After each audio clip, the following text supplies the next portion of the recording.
to really go into the first few bosses that we did, we'll go over some of the trash that we didn't get a chance to do before Asglor. Asglor himself, obviously, and Archimonde.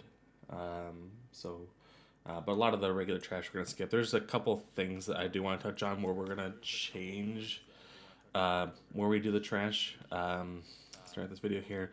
So, one thing I do want to advise, if you guys ever had a chance, and he's going to point this out here, if you're anywhere near Jaina, and I don't want all the healers to be trying to do this, but if for whatever reason you're having any issue with mana, which I don't know that you would ever have for the first boss or second boss, she does have an aura around her that gives you 100% spirit. So if you find yourself needing that mana, you can stand over there, but we obviously can't have all the healers standing over there because there's mechanics that make that prohibitive. And on trash, you can't, that they'll pull you fully away from where we're even fighting, so just keep that in mind. What we're going to do is we're going to do LOS, and we're going to do LOS for everything. When we tried to do the trash packs where we would pull some of them out and try to engage some of them early with the casters, it really caused a bit of a mess. Where they're going to do it here is over to the right. I don't know if I prefer that or over onto the left. I feel like the left gives us a little more room to play with. Nothing wrong with the right, though, where you see them doing it. Regardless of which side we choose in the end, it's going to be the same. So, first wave where they're starting this is a little bit misplaced because I think they weren't ready for it to come in right away here. But here, let me jump to a different wave here so you can kind of see it coming up. So, yeah, essentially when the waves come in, you're going to have all the DPS and healers stacked up down here in the bottom left where I'm kind of circling my mouse. I don't know if you can see that. That way, if anything's aggroed in, it's going to be pulled through the tanks. Essentially, Chetty's going to be going crazy with his AoE, and Gorg and myself are going to be picking out dangerous mobs when possible and marking those. So, additional A-bombs, the Necros. Necros are priority for melee to be killing. Obviously, casters just go AoE. You're going to be AoEing what's in there as well. But yeah, we're not going to be engaging them out here or trying to split them out. We're going to be pulling them in. A point to that, I don't know how effective it really ended up being with the mind controls with the Shadow Priests.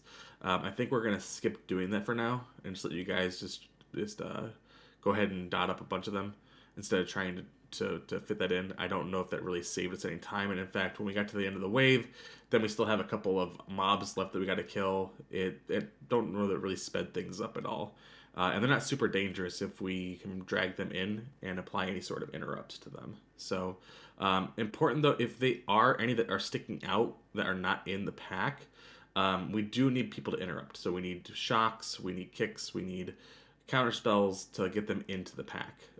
We don't want them to be sitting outside just free casting because if the tanks aren't on them, then they're immediately going to start casting onto the healers.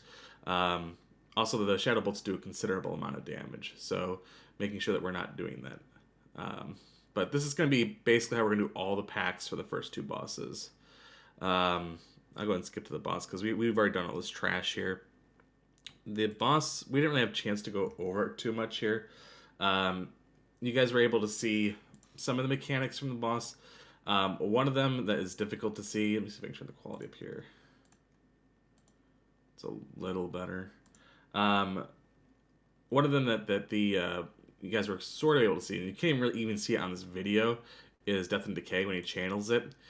It's so hard to see. It's not just the video, but like in the game, it's really hard to see as well. There's like these red like spots that will appear on the ground when he channels it.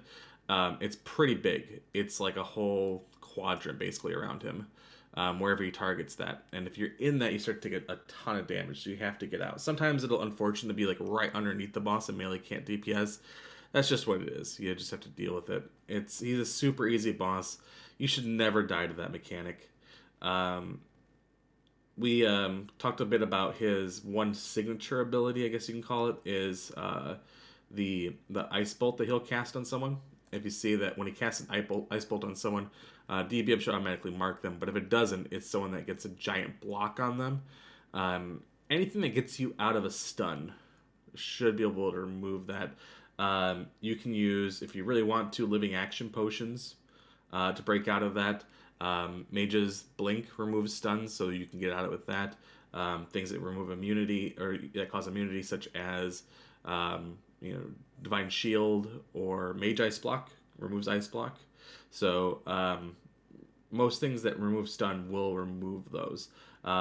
If you are if you're quick, you can, or if you want to be preemptive, you could also use a FAP. If it targeted you, you wouldn't end up getting stunned. But it randomly targets one person, so you need to be pretty quick about it. Or because I don't even know if you could really react to it in time, or if it's worth using. If you're going to use a potion, only if you're max range, and then you could do it melee. You wouldn't have time. Yeah, it's pretty fast.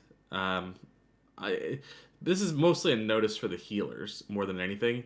Is that that's where the only chance of someone really dying on this fight is from Ice Bolt.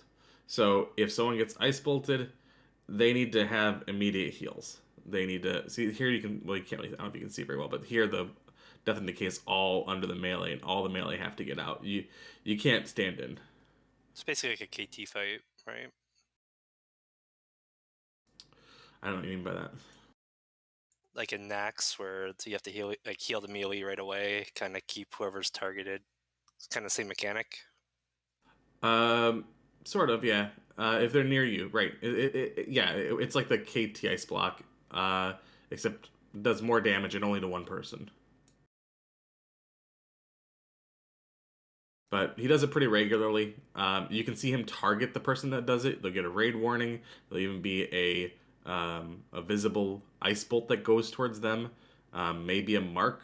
There going to be plenty of indicators if you're actually looking for it. And again, there's not much else to heal if the melee if people aren't standing in Death and Decay. There's not going to be much to heal in this fight. So I just want to make sure that you guys are aware of those. But yeah, just having your PvP trinket on is better. It's going to lower your DPS a little bit, but that way you don't die. So, any questions about the boss? I know we didn't get a chance to go over it much because it kind of just ran into us because we were doing the waves. So everyone's going to move out of Death and Decay except you, is that right? I'm going to move out too unless I am worried about threat. Oh, okay, cool. So if I'm like way ahead on threat, I'm also going to move out. Because he doesn't move while he's channeling. So after it's over, I just run back in. But if I have people like riding me that are ranged, I'll just stand in and get healed. I'll call for it. Because I think it's percentage damage that does. There's a lot of damage. All right. Next trash, they're gonna do the same thing. And that's basically what we're gonna do as well. Then we're gonna get to Anatheron. So Anatheron, we didn't get a chance to talk much about this either when it happened. Ended up being easier than I thought it was going to be, which is good because it's not really like a inspiring boss to begin with.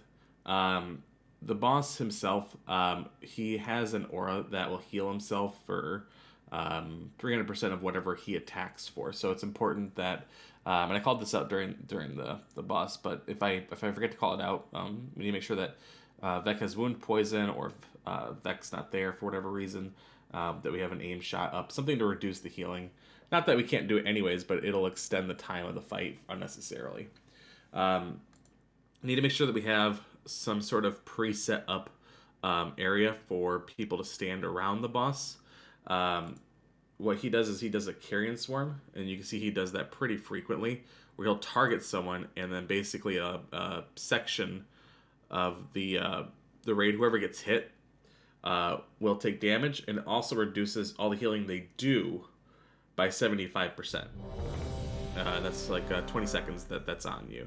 So if all the healers are standing next to each other, then all of a sudden nobody's doing like any healing. So we need to have healers in specific spots, or general areas is fine too. But we are going to have the ads pulled off to the side. He'll spawn infernals every once in a while. Cash and Chetty will pull us out. We're not going to kill those. We're just going to off-tank them and DPS the boss, so make sure that we have healing assigned to them as well, so that they're not dying. And We may try to get NPCs involved. I don't really know how much they really contribute. Jaina just randomly got involved, but somehow these dwarves didn't. Who knows? Pretty easy fight. Just making sure that we're not clumping up and all the healers are getting hit at the same time. He also will sleep a few people randomly. I think he will sleep like 3 people for like 10 seconds. Um, it's not a big deal, and I think even the carrion swarm breaks it. So if you get slept, that's why, just randomly targeted. Nothing you can really do about it. So, any questions about this fight? I know we already did it, but I want to make sure that we actually went back and talked about it.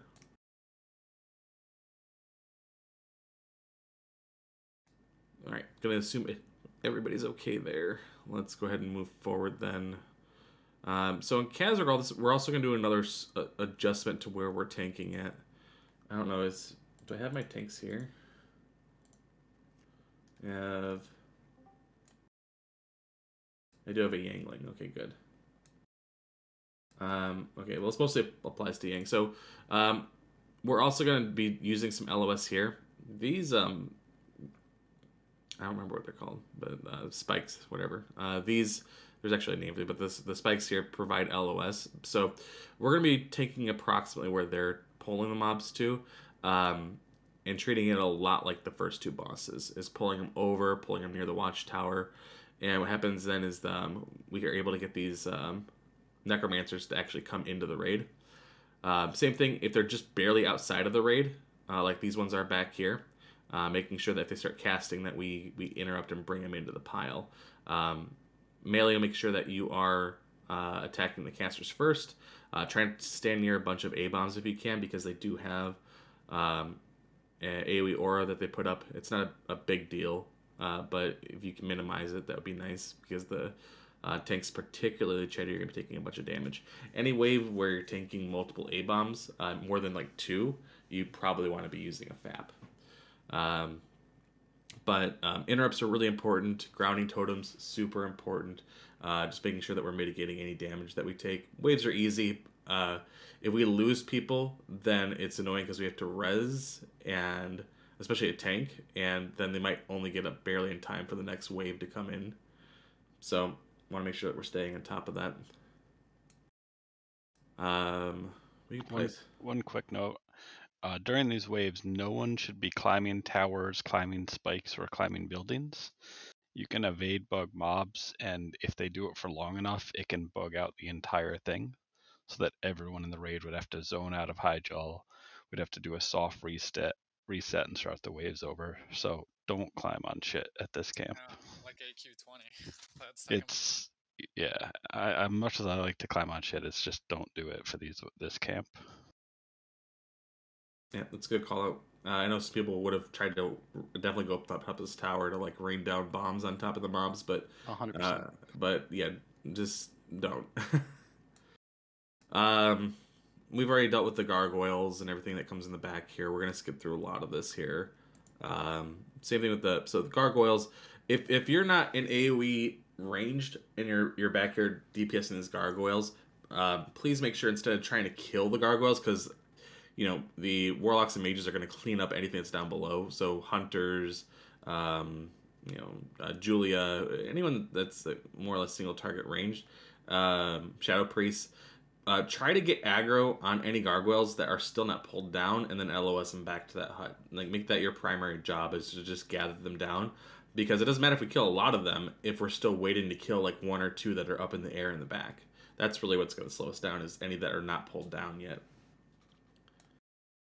Same thing with these waves. Again, I don't really see us needing to mind control these. We might revisit it, but we're going to try to not do it at the beginning, and just have Shadow Priest DPS on these waves.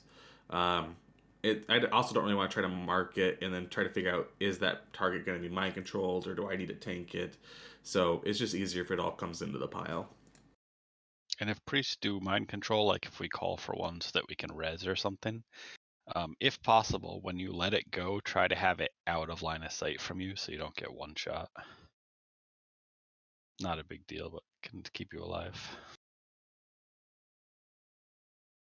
Let's go ahead and skip over to the boss. I don't want to spend too much time on Hyjal here for the parts we've already done. Wait, where were those gargoyles? The stream is really laggy for me, so I can't really. In the back. So let me see if I can. So some of them are in the back. This wave's in the I front. I see. But some of them are. That's the only wave that's like that. Let me see if I can go back to the wave where. They're wave way back up left. Is it this wave? Maybe it's wave 2. So 2 and here 4. Okay. Trying to go from the gate so you can see where they run to. Okay, so this is wave 2. There's only like 4 ghouls at the front. This is for this wave. This is all that spawns in the front. This is less than half that spawns in the first wave of the first boss. So he doesn't really need to be up here. Chetty's going to be up here. He's going to be tanking those, but he'll walk over from there to show you where they spawn at.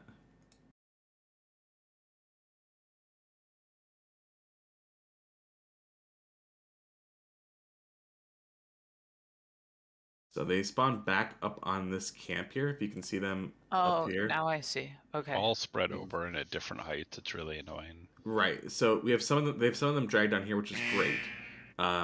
This is where the warlocks and the mages are going to be focusing on killing these. These really don't do a lot of damage, and really anybody can tank these. But this is where, because there's not much to tank at the front, this is where me and Gore are going to be just like holding these.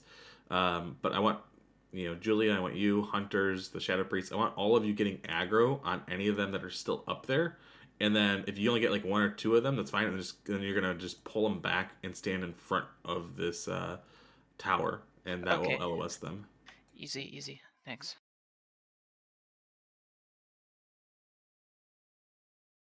And then let's go ahead and skip to Casriball. I don't even know if we really need to watch Casriball because he doesn't really do anything. But I don't think we'll ever have a problem with this boss. He has his like one mechanic where he puts a debuff on you and it drains your mana. Shadow Resist will prevent the mana from being can prevent some of the mana from being drained. If the debuff itself causes you to go to 0, then you explode and you do a bunch of damage to everybody around you. So just don't go to 0 mana. If you get low on mana and the next debuff is gonna explode you, just move away from everyone. Even if there's nowhere to be where you can DPS, then just move really far away. But if you're a ranged DPS, there should be at least somewhere where you can find where you can move away from people. Melee friends, unfortunately, you just need to get out. So for Ret and Enhance, you're going to be able to DPS for a little bit, and then you just got to go. Probably want to save your potions for mana potions, not using like haste or anything else. Yeah, and Shibuti and Swag, you don't want to run to the range of the healers. You could go like straight behind them, like around the building there. You just want to get out where there's no one around. You can go up the stairs even here if you want to. Yep, at the top of the ramp would be well out of range.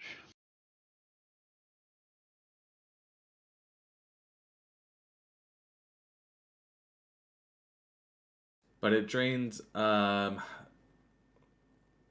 is it? It's like 3,000? How much? Almost 4K, I think. 3 point something. Yeah, I think as long as you're above like 3.5 to 4K, you're fine even if you don't resist anything.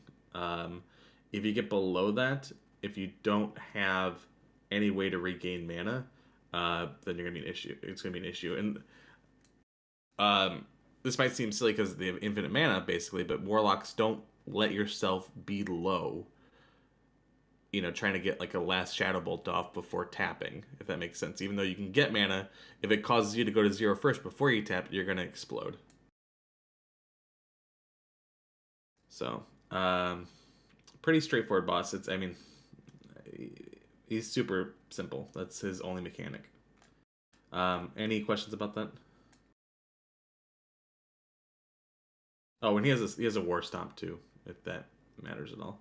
Something important to note too is that if you have the trinket from Nax, Basically, everything in here is undead or a demon. So the attack power trinket is really good in here. I don't know how good the spell power went. I think it's 85 spell power. Yeah, they're both BIS for almost everyone if you have Mark of the Champion. Yeah, so if you have that, dust it off and make sure you get it in your bags. You could basically just keep it on the whole time in this raid. Outside of equipping like a PvP trinket, if it's your second BIS.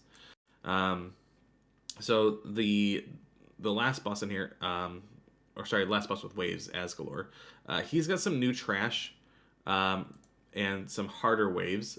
For instance, this first wave is 6 A-bombs and 6 Necros. It's a pretty fierce wave. So you need to be ready for this when it comes in. Definitely need to be keeping the tanks topped off. What really helps is any healing that you give that gives threat is really good. So the Prayer of Mendings, Earth Shields, whatever, make sure that we have that up on all the tanks, because that really helps so that they can kind of hold aggro on these mobs without it getting through to the healers. If they take a bunch of damage and the first and only heal they've gotten is like a giant like greater heal or whatever, then some of them might just run through and smack a healer, and then they're all loose over the place. Also, you need to hold AoE for just a second. Just because you see it touch Chetty doesn't mean that it's free to AoE. You got to give it just a second. And I don't mean like you have to give it like 10 seconds, but give it a moment, because if you go too early before it's all in, then it's a big problem. With all those ads back out there, what I will probably try to do is I will probably try to get initial aggro and do a spell reflect.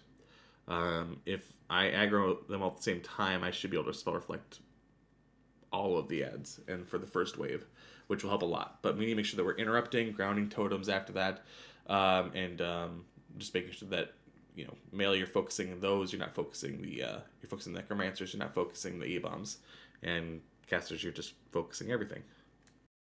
And listen for call-outs. If it's called out that Chetty is stunned, it means both healers have to be ready to spam him, and DPS, if it's early in the pull, have to stop or hold AoE. So it's a big call-out on these. Yeah, hopefully for waves like this where there's like 6 A-bombs, we'll be remembering to use FAPs. They're going to need a lot of free action potions. But like the big A-bomb waves are super important to have free action potions. So let me see here. What's the first wave? You get some more of these gargoyle waves. So something you can do, I don't know how necessary it is. What they do is they come down here to try to LOS and then bring all the gargoyles down. It feels like they spend more time just trying to set this up than it's really worth. I think we have a lot of interrupts. I think if we just have our resto shamans getting the ones that they can reach, mages trying to counterspell the ones that are higher up, we'll get the gargoyles down. It's not a big deal. And then if it just focus DPS, if you're single target DPS, on the farther ones out, if you don't have an interrupt. We may experiment with like trying to pull them down out here on this side, but it feels like they spend a lot of time just trying to do that, and then because they're all grouped up like that, then now they're getting hit by the worm, which is not great. Yeah, I think as long as range doesn't kill the ones on the ground first, we're good. Let melee kill anyone that are brought down, and range kill everything up in the air. Yeah, through the fastest. 100%. Again, it's going to be not about how fast can we kill all of the ones on the ground. What's going to stop us is the ones that are still left alive that are out of reach. It's the same as the other tower. So it doesn't matter about trying to AoE 3 or 4 of them at the bottom if there's like 3 or 4 of them still in the sky. Those are the ones that are going to slow us down. And then I think it's this wave. Is this wave or the next one? There's going to start to be infernals. Yeah, this one. That spawn. They sort of spawn in predetermined locations. I think it's random-ish, but they spread pretty evenly. So they'll be up front and all the way back, basically till where Thrall is and where the other set of gargoyles are. They don't hit hard. I don't know that we're actually going to need to banish. We can banish as an emergency, but looking at some of the raids, I don't think banishing is going to be necessary. But what is necessary is dispelling. They stack a debuff, a magic debuff on whoever's tanking, that will cause them to take more and more fire damage. And so if you let that go too high, they're going to be basically unhealable. So if you are assigned to a tank for this, and it should be at least one magic dispeller assigned to both myself and Gorg, because Chetty's going to be taking up front. Your priority is keeping that debuff off. They don't do a whole lot of damage outside of that, but that debuff will cause it to do more damage. So it's more important that you dispel than to heal.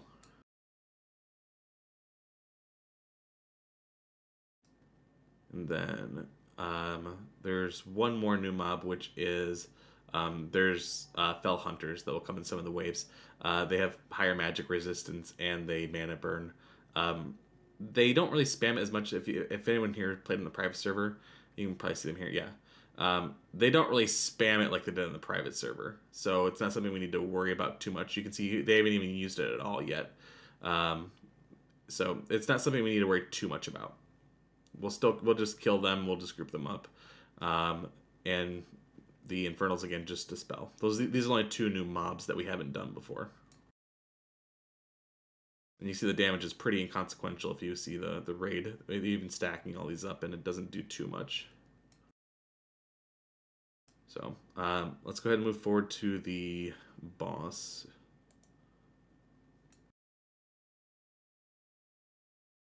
All right, so Asgalor, we did not get a chance to do Asgalor. We ran out of time. Asgalor has some additional, some new abilities. One is his signature ability is he will put a debuff on someone, and when the debuff expires, you die. And where you die, there is a what are they called? Doom Lords, or the I don't know what the mobs are called. They look like like Doom Lord Kazakh or whatever, or maybe not the same exact model. But anyways, there's ads that spawn. The off tanks are going to grab them. They war stomp, so we're going to pull them off to the side near where here I think they pull it to Thrall, but we're going to use Thrall for DPS. Where I want them pulled over to is where that skull is, basically. So we're going to take Asgalor closer to Thrall, not necessarily on top of him. Probably this spot right about here or so is where we're going to tank, just so we can get Thrall engaged. And then it's hard to see it. Basically where the first Gargoyles, where we pull them down at, near there is where I want you guys running to die and where the tanks will be picking up. That should hopefully be out of range, because it's a 100-yard range for the debuff from the boss, so that the tanks don't get it, if that makes sense. Why did we pull them like up the hill on the private server? We pulled them way the hell up there. Not Asgalor. We used to do Casriball. Oh, yeah, I'm sorry. We went for the NPC's help because he was a little too buffy on the private server. Yeah, and we needed the extra damage, and plus those NPCs healed. But we didn't pull Asgalor up there. Asgalor we tanked over here. No, I thought the ads. Oh, for the beginning, we brought him way too far, and then we started bringing them just to the Tauren Warriors at that place where we line of sight of the Gargoyles. That was our end spot, kind of. Yeah, so we're not going to DPS the ads. We're just going to tank them. We're actually going to have melee on Asgalor, so that's going to be a change.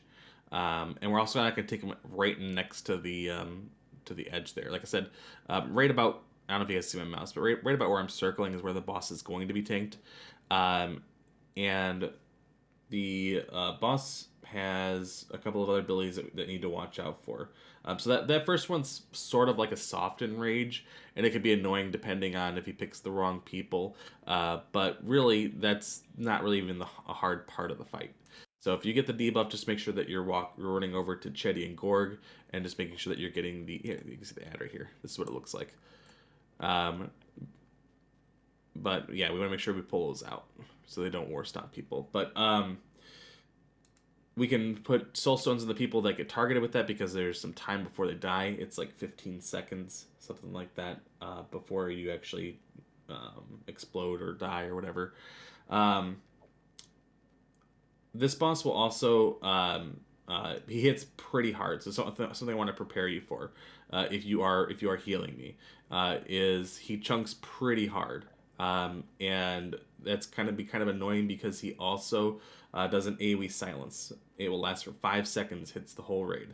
So if you happen to have one of those necks that reduce the silence timer, or you have a talent that reduces it, really helpful on this fight. This is going to be basically the best use for that. So make sure that you remember to use that if you have it. And I think it's on a timer. Yeah, so you can see the Howl of Asglor is up there. That's the silence there. I do believe there is a timer, but it's not. I don't know if it's exact, whether it goes out at that exact moment or not. But make sure that if we can, prior to it going out, make sure that HOTS are refreshed. Make sure that we use the opportunity to get the bubble on me and everything like that. Some of the additional abilities that we need to watch for is this Rain of Fire that he does. It can hit anyone within 31 yards. So we're going to spread around him. We used to kind of just form a semicircle and outrange it. But what I want to do is try to get the melee in. And if everyone's ranging it, it's always going to fall in the melee. What I want is the... let me go back a little bit further here. So what I want is when we start melee, you're going to be stacked on... it's basically going to be a triangle. So I'm going to be in the front. There's going to be a back leg that you're all going to stack on.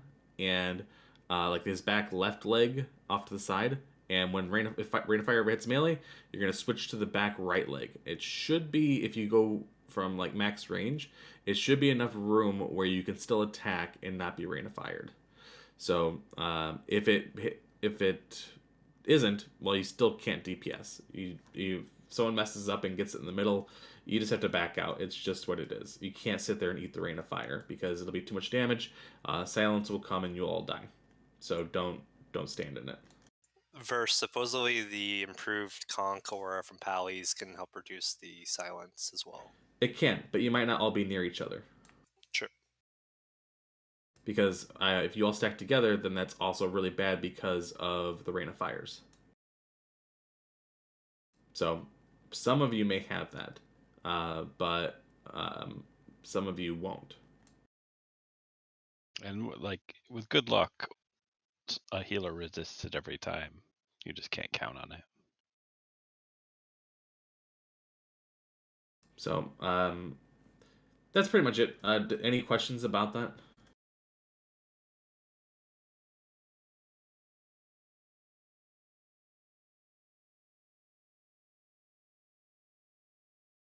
And another reason that I want to have Thrall with me in the front too, instead of the Torrens, and the reason that we're going to do it differently is he does a cleave, and that cleave is divided among whoever's in front, including Thrall.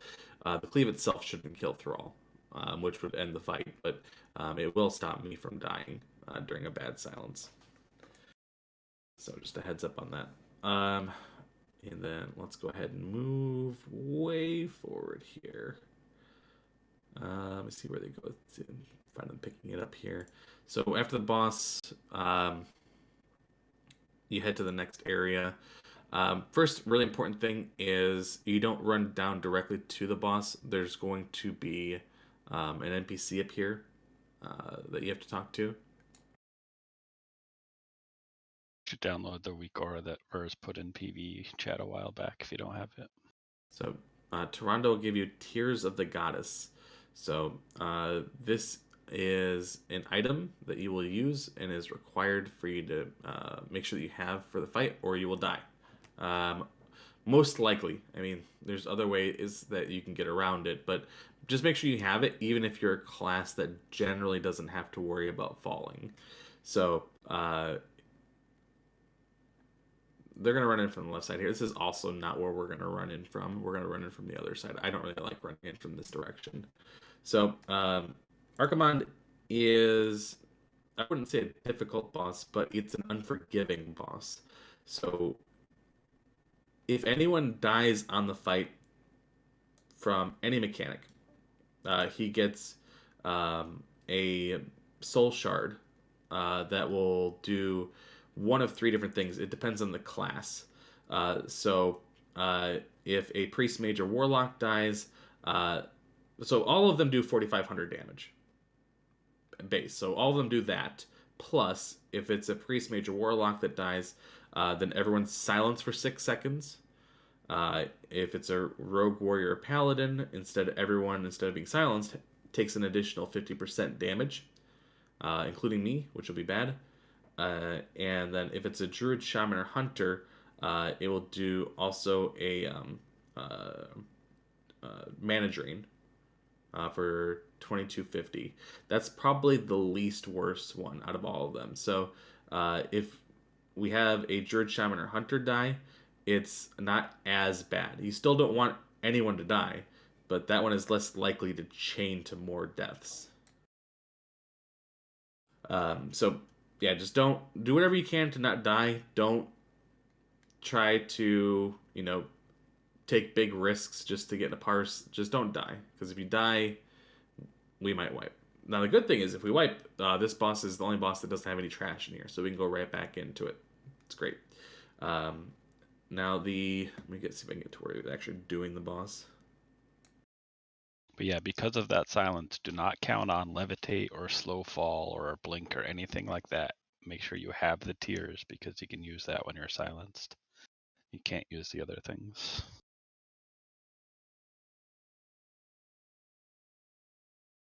Okay, I think they accidentally pull here.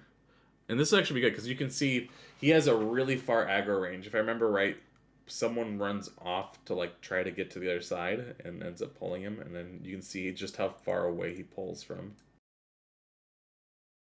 Maybe I'm thinking of a different video. But look how far away we are right now, and watch when he actually aggros. There, it's really far. That's farther than any cast range or anything. So that's probably 60 yards. Maybe even a little bit more that he aggros. So what we need to do is we're going to have preset groups for positions because we need to spread out, and we're going to do it basically in a semicircle. There's a couple of different reasons for that. The first thing, if you may have just seen, I'll back up a little bit here. First ability is going to be Air Burst. So watch here. He turns to Air Burst. Someone over in this group here, I think it's the Skull. When Air Burst happens, that person and everyone around that person within 13 yards takes 3,000 damage, and they get thrown way up in the air. If you don't do anything, you're going to die. If you have a way to get back down to the ground, like you're a mage, you can blink. That's fine, as long as it's not putting you in other mechanics. I would not recommend really slow falling, because it's going to take you a long time to get down, and if you slow fall at the wrong time, you might go at a weird angle too. The Tears of the Goddess that you get, what that does is it gives you slow fall for 2 seconds. So there's a weak aura, and I hope that it works. I never got a chance to test it, but you don't want to use it right away, because you get thrown way up. If you use it right away, then you're not going to have it for the descent. And you also don't use it right when you're descending, because the descent is longer than the time needed. So what you generally want to do is use it somewhere around halfway towards the ground. Really, you can use it anytime before hitting the ground. You don't need the full slow fall of it, but to account for lag or delays or your reaction time or misclicks or whatever, right? Just make sure that you're clicking it in a generous amount of time where you're going to take 0 to a very small amount of fall damage. We'll play around with jumping off the cliff where we come from the previous boss, just so you guys can use it sometimes before we actually do the boss. So don't worry about that. You'll have some practice on that. Another ability is Doomfire. He will constantly be putting up these patches of fire. You'll see it spawn initially, and then it will chase a random person. I mean, there's nothing targeted, so you can't see who it's following. But after it moves for a little while, you'll kind of know if it's you or not. So just make sure that you're running, make sure you're not moving into it. This does a lot of damage, and it leaves a dot on you afterwards. So don't, if you stand in it, you're gonna die. If someone goes into it, or gets hit by it, make sure that you're continuing to heal them, because the dot lasts for quite a while, I think. I don't remember the exact amount of time, but it's a good amount of time that it lasts afterwards. And what you will also do is regularly fear. So there's another reason that we're going to have groups. Groups are going to be set in a way that the groups have shamans set up in them, and the groups that don't have shamans are going to have people set to be dispelling those that get feared.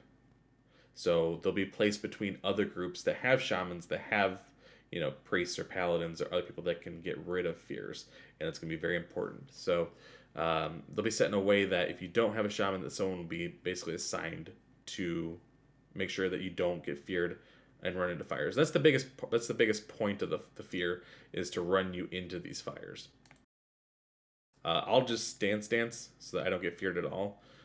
If you're a melee, just make sure that when the fear is getting close, that you're not standing next to any fires. Because even though, we'll have Shibuti or someone in the melee group, if he's not there, the Tremor Totem doesn't tick right away. And this goes for ranged groups too. Don't stand next to fire. That Tremor Totem might take a couple of seconds to actually kick in and get you out of it. If you are a shaman, if you're confident, if you drop a totem near the end of the fear cast timer, then it should tick basically when everyone gets feared. But if you miss the timing and you don't have the totem down at all, then that's bad news bears. So just make sure that if you want to play safe, just have it down and leave it down. If you're confident in your ability to do that, then just drop the totem shortly before the cast finishes. Trying to think. I think that's pretty sure it's all of his abilities. Decurses. Oh, the curses. Yes, the curses are important too. So he will. Man, what is the curse? I can't remember what the curse does. I just remember it's really important. Is it just damage? Massive damage. I think it ramps up over time. 2,500 damage every 2 seconds for up to 5 minutes. So it stays consistent, but it's constant healing. Yeah, so that's right. We had to spread out our mages and other decursors. So groups are not going to be generally your super ideal groups that you've been used to. They're going to be set in a way to protect people from fear and making sure we have curses set up. So our decurses set up. So if you're a mage or a druid, make sure that you are decursing people. It's super important. Thank you for bringing that back up, because I forgot about the curse. So we have 3 mages and 3 druids. Is Cash going to be DPSing or helping decurse as well? Both. Okay. He will be basically in charge of decursing melee. Okay, perfect. But the fight is over once you hit 10%. Once it's 10%, you get a shield that makes you immune. You still have to kill him, but he doesn't do any damage to you. So you have basically a minute of immunity. That should be more than enough time for DPS, because healers can also DPS at 10% because there's literally no damage. He'll do like an RP event, and he'll eventually fall over dead. But yeah, so you only really have to get into 10%. So keep that in mind. Biggest things, again, just if you get air bursted, don't use your slow fall too early, but do make sure you use it. Stay away from the fires. If it's chasing you, try not to run it through other people. Make sure that you're well away from it for fears. Don't die if anyone does die and he gets the soul shard. it doesn't go off right away. There's a little bit of a delay between when he casts it. So if someone does die, everyone needs to brace, and you can see it happening here. I think they're wiping. Yeah, I think they're wiping here. So you can see one person died, and then they get the soul shard here, and then I think it leads to basically a catastrophic failure. Another person dies, another soul shard, and then boom, the whole raid just goes down. So if anybody dies, it's not necessarily a wipe. I don't want you to think it's a wipe if someone dies, because it's not necessarily. You can recover from it, but you have to be prepared, because everyone's going to take a bunch of damage, and either it will be silenced, will take some additional damage because of the if it's the debuff from the so. And they got the shaman death, and they still died. The other soul charges are worse. Yeah, so yeah, the first one they could have lived through. The other ones, the silence or the additional damage, are much worse. But yeah, that's basically the fight there, and you can see how quickly it snowballs. If one person leads into a second person dying, it's really bad. So if someone dies, everyone needs to play very defensive. You need to move away from fires. You need to make sure if you're not 100% that you are, you know, finding a way to get to max health. Once you take damage, that you're using something to remove it. It is, I believe, shadow damage. So you should be able, if you have it, you can use a shadow protection potion to prepare for it. I'll have to double check that, but I believe it's shadow damage that you take. It might be in nature. I think it's It shadow. says nature in his chat log, in his combat log right there. Oh, you're right. At least from the shaman one. Let me see here. Oh, the next one was fire. So he does nature and fire there for soul charge. Apparently the mage priest warlock is fire, the druid hunter shaman is nature, and then the melee one is physical. Gotcha. Okay.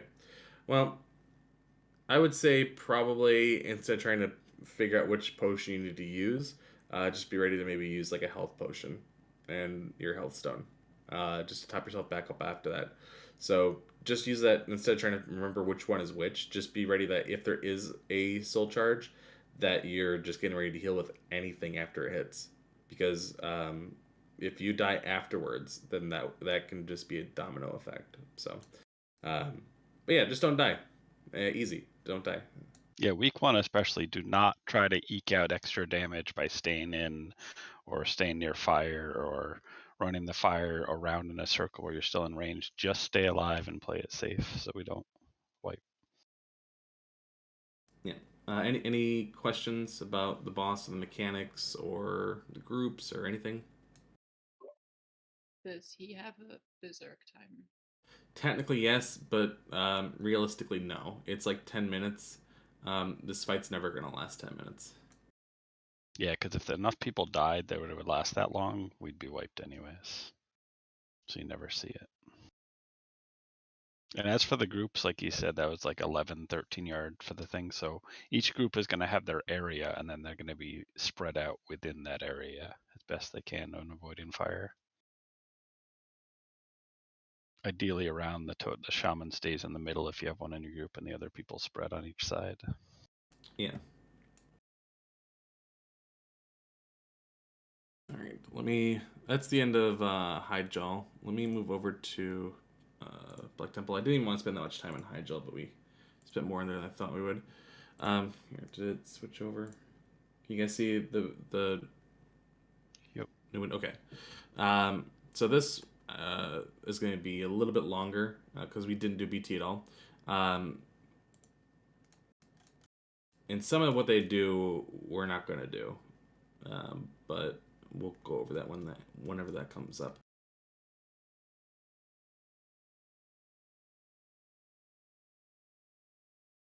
All right, so let me see when they actually start pulling things. All right, so when we first come in, you come in the sewer of Black Temple, and you gotta work your way all the way to the top. 1 second.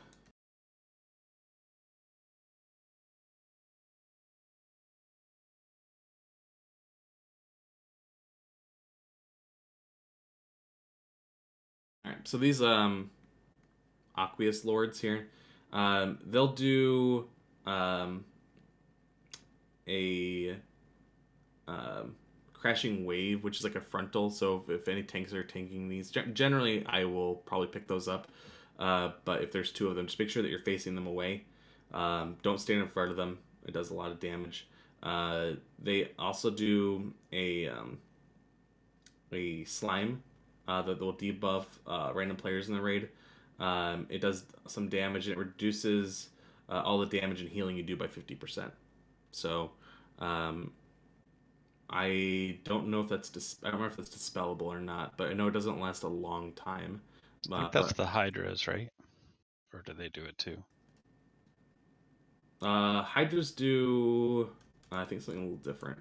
Hold on one second. Oh, okay. I just remember they did the spit that made you do a lot less damage.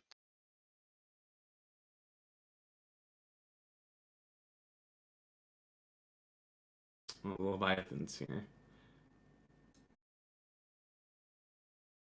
Oh yeah, it's not they do a poison. These guys do a poison spit, but it's damage based. What they do is they also do a spray that is like conal, or targeted AOE. I can't remember which one. One of the two. It's some sort of AOE that reduces damage and healing by 50% as well.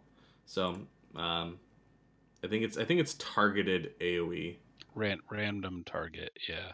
And Yeah. hit 7 around them. So it's similar, but it's targeted differently.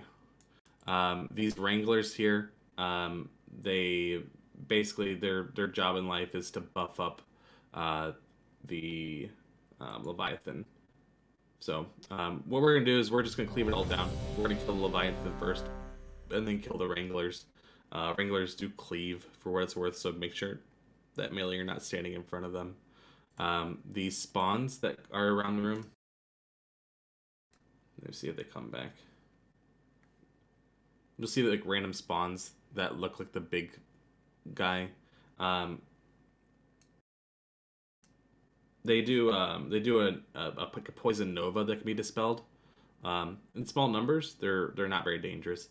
Also, if you don't kill them, and you have a lord that you're tanking, the lord will actually merge with them and gain back a bunch of health. So if we ever have these lords here, and he can also spawn the Aqueous spawns as well.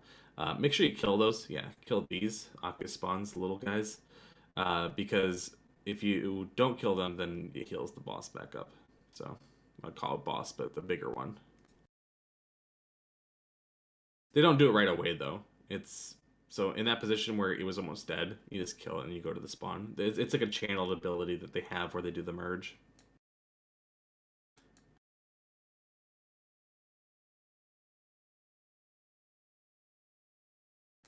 Those sea colors, by the way, the two Nagas that were with them, they do a frontal forked lightning, so those also have to be turned away from the raid. A hurricane, so I would say make sure that Sally, you don't use hurricane on those waves to confuse people, but if you see a hurricane, just move out of those. And then a geyser that will knock you up in the air. They're not very threatening. This pack we're not going to do first. We're going to do this pack first, which I think they do as well. This is the same as the one that was at the bottom of the stairs. It's just another Leviathan with two more of the Wranglers with them. Pull that back and just kill them the same way. Yeah, don't run up into that pole, tanks or anyone else. Let it come back.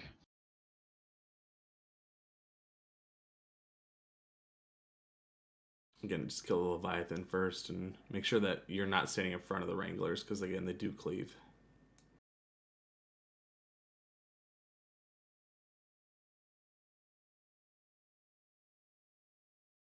He also has, if I remember, a tail swipe, so you want to be attacking from the side if possible.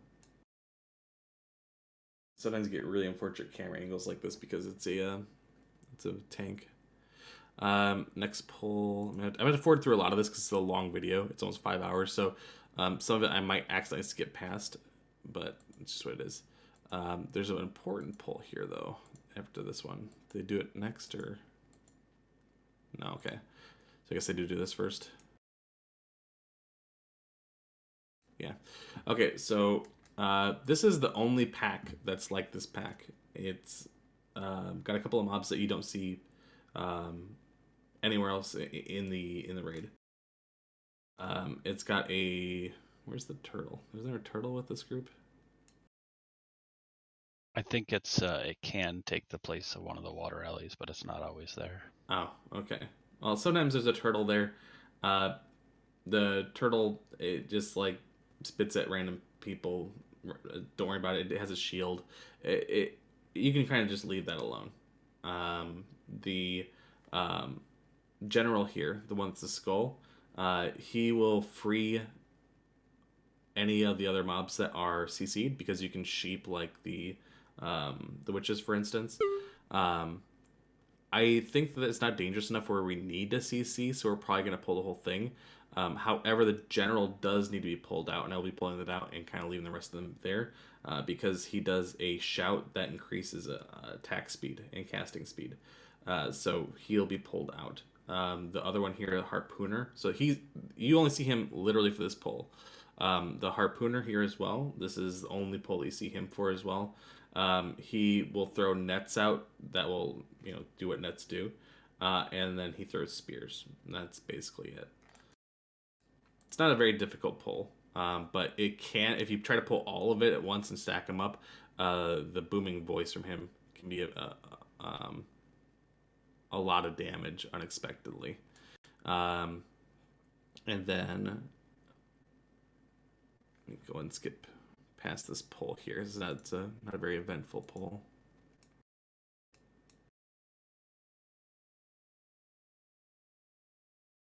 Trying to get the next one behind here.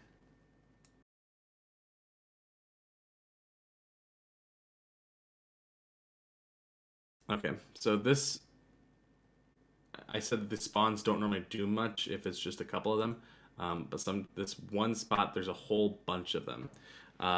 So we'll have to kind of play with it to see what we prefer to do. There's two ways to go about this. One, you can just pull it all AoE and then just spam like poison cleansing totems and then just cleanse poisons on people that aren't in shaman groups. That's probably fine. I believe that we should also be able to use earth elementals. Problem is I think it's on the same totem as the poison cleansing. And those can tank those without taking any damage, and then we can just AoE them from afar. Those are different totems. Is it different? You should 100% use earth elemental totems there then.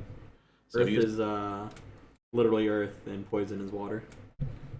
Yeah, so use both those there on that pull, because you won't really need the earth elemental for anything else. Two lords here. We're just gonna stack them up, face them away from the raid. Form like like we do with the ogres in Gruul's Lair, where we have the backs to the raid, but we don't face them towards the other tanks, if that makes sense. And you'll just kill them. They kill them fast enough that I don't think you have to worry about switching to the spawns, maybe. We'll have to do their DPS. For sure we can kill one. If the second boss, if these are out, and the second one is kind of where they're at with the Lord, where he's not damaged basically at all, then you'll want to kill the spawns, because it'll take longer if you let him merge.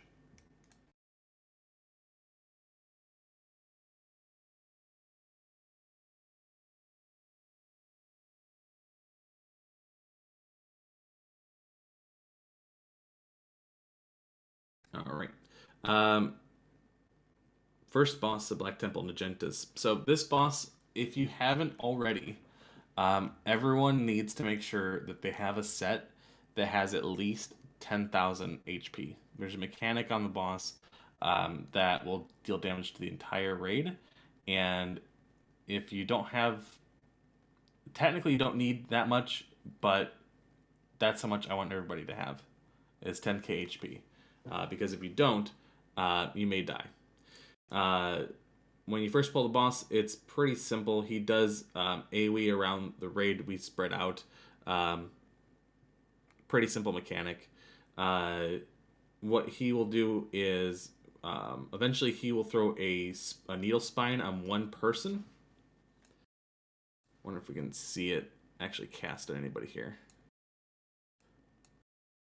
They threw it, but I don't think we get to see the animation. But basically picks one person, he impales them, stuns them, knocks them to the ground. And there'll be a physical model of a spine that kind of looks like his arm here that you can pick up. You have to do that because you have to free the person that's being pinned down, and that comes back later on in the fight. So eventually what will happen is, there we go, so you can see here, and it's hard to see, but this guy was pinned down. They picked it off of him, and then now he can move again, and he gets an actual item, the Magenta Spine, in his bags.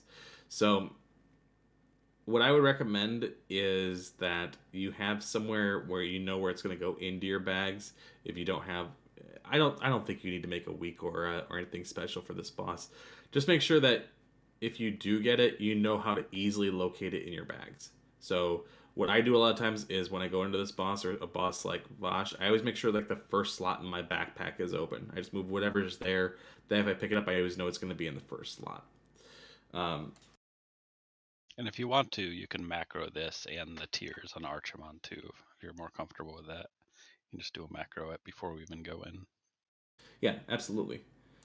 And then what's going to happen at this point is the boss is going to go immune. He's going to put a bubble on himself. And while that's up, he heals a lot over time. So he heals 1% of his health every second or two. So what we need to do is make sure that we get everyone topped off, and then whoever has the spine, this guy, is going to use it, and that's going to pop the bubble. And then when that happens, everyone takes 8,500 damage. You can see the whole raid just falling low. Look at this warlock with like no health here. I don't even know what that is, a priest? Something with like 10 health. Just make sure that you aren't, warlocks, you are not tapping. I know he's immune. This is not when you are tapping. Do not take damage here. You can tap after you get fully healed, after the bubble is burst. So, because if you tap, we have to wait for you, or we have to just pop it and then you're just dead. Which we'll probably do. If I see someone, like the whole raid's full, and I see a warlock tapping down, I'm probably just going to call to pop it, you'll just die. And we'll just keep going. It's really tempting to tap there. Just don't do it. It is, because you can't do any damage, and you think, okay, well, I'll just tap then, because I got nothing else to do. It's definitely, in every other situation as Warlock, that's pretty much fine, just not this boss. And then, basically, that goes, first thing you want to do, heal the tank, and then just make sure that we're healing everyone evenly. Again, the boss does random AoE around the raid, right? We don't need to heal everyone to full. We need to get everyone above a minimum threshold for death. So you can see, you can look at these other groups where everyone's getting a ton of healing, but like this warlock here, he's still super low. The boss does random AoE throughout the fight where he'll hit a few random people consistently. So they more or less got lucky that this guy didn't get hit. We want to heal everyone. If you want to heal whoever's low, you're not trying to heal everyone to full. Eventually, we want to get everyone back topped up. But the goal is to make sure everyone is above getting killed by random AoE. Especially because the spines are 1.5 to 3k damage, and then it hits everybody around, and that's every 10 to 30 seconds. And then if we don't get the spine off the person, they take a dot as well. So whoever has the spine has to be focused as well from set healers that can't like AoE as much. Yeah. Are we gonna do kind of like on Cthulhu, where we kind of group people together for COH and for chain heals, so we can actually AoE heal properly? Yeah, the groups are going to be spread out like Warlock's left, Hunter's right, Mage, Shadow Priest middle, kind of like we always are. Okay, I was just trying to so that we can make sure the So the priest can get more out of it, yeah. And same with the shamans for their chain heal. Okay, perfect. Yeah, chain heal's raid wide, so they can get anyone, but it helps the priests a ton. Yeah, the needle spines that he throws out do AoE damage, but the AoE is not that big. It's mostly going to impact melee, and even melee can spread out. It's only 6 yards. It's so you don't have to be like super spread, but you definitely don't want to stack. Otherwise, an easy boss. The basically the way you wipe this boss is if someone can't throw the spine or can't find it in their bags or whatever. Like, everyone is going to need to be responsible for getting spines. So everyone, because if someone next to you gets it, it's whoever's closest. It's not like we're gonna have set people getting the spines up. If someone next to you gets pinned, it's your responsibility to pick it up. And it will be your responsibility to throw it eventually too, but not before it's called. Any questions about the boss?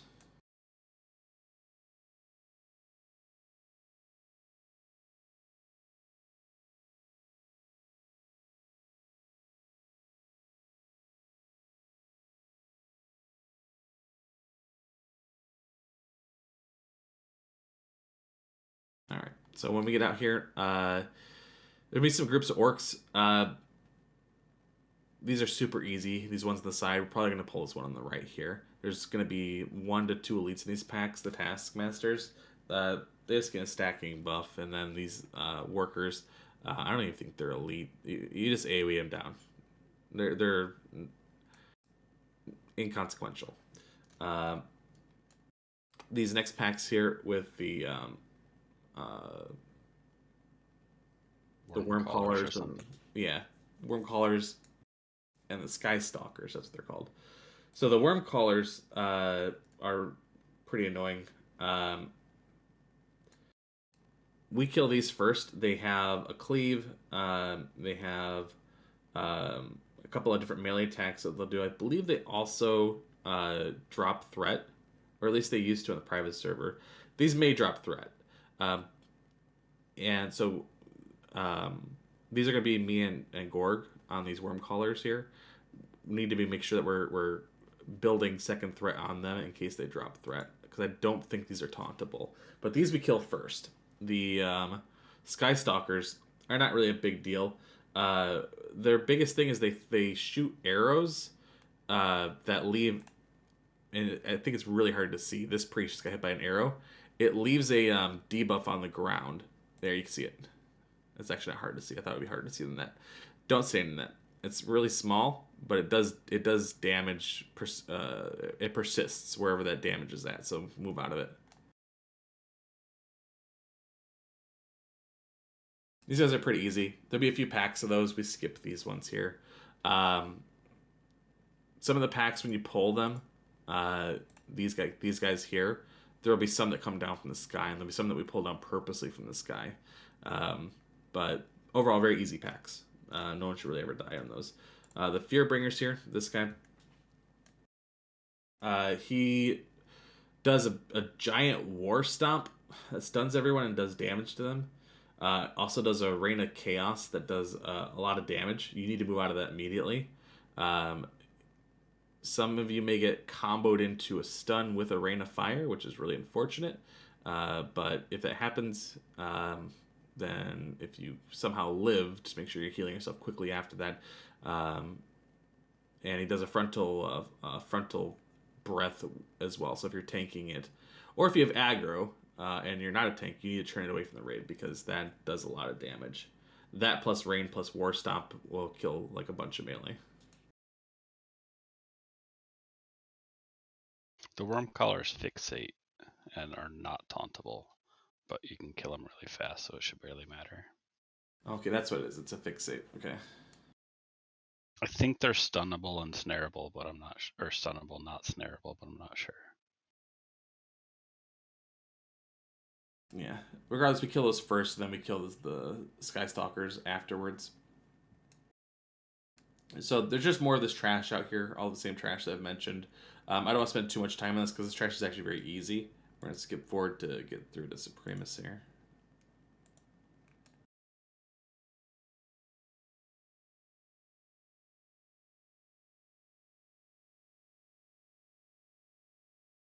Alright, so Supremus is a two-phase fight. First phase is the tank and spank phase of it.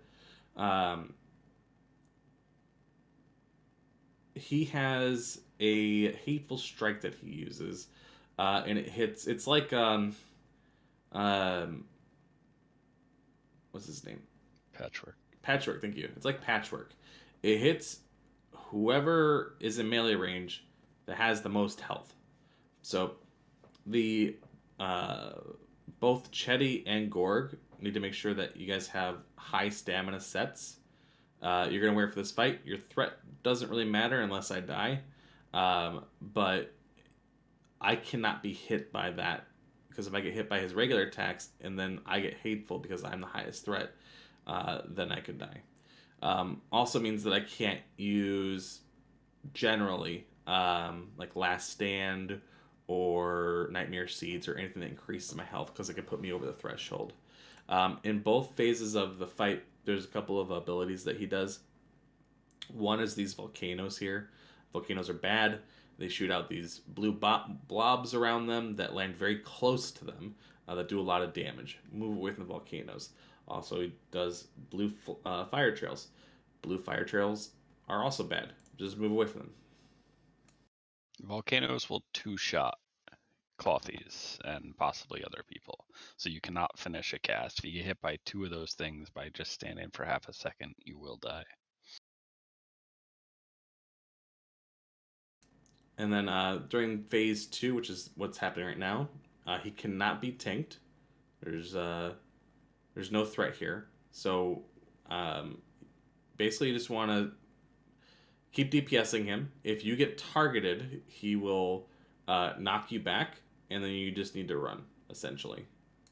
You can't run too far away. So don't try to like hide on their side of the room, because he does a different type of charge that he'll run over and he'll smack you and kill you. So it's better to play sort of close. You know, basically, if you can cast on him, that's probably fine. Just don't try to like play outside that range and run really far away, because he has anti-cheese mechanics. But yeah, watch out for the geysers. Watch out for the flame trails still. When he goes back into phase 1, then his threat is completely wiped. So we'll need misdirect. You need to watch your threat again, because it goes back to 0 at the beginning of this phase.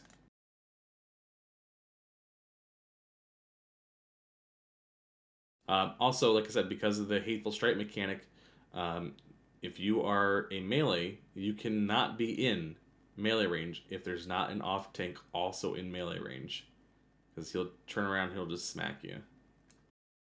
So pretty straightforward boss.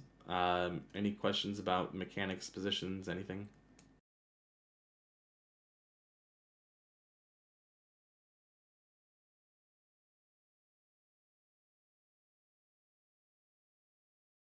Okay, we'll go ahead and skip forward to the trash for before a comma. Be some of the same type of groups in here, so we're going to skip through them. So some of these polls, like these 2 polls, are identical. For instance, there's different types of demons in here. So these Centurions, the big guys, they do a cleave, and they also do a frontal cone that hits everyone in front of them and silences them. So these are going to be a lot of the time killed first, and they're going to be faced away from the raid. Important that you don't pull threat on them, because if they turn around and they zap some casters and healers, then they're all silenced. So the other ones in the back are banishable demons.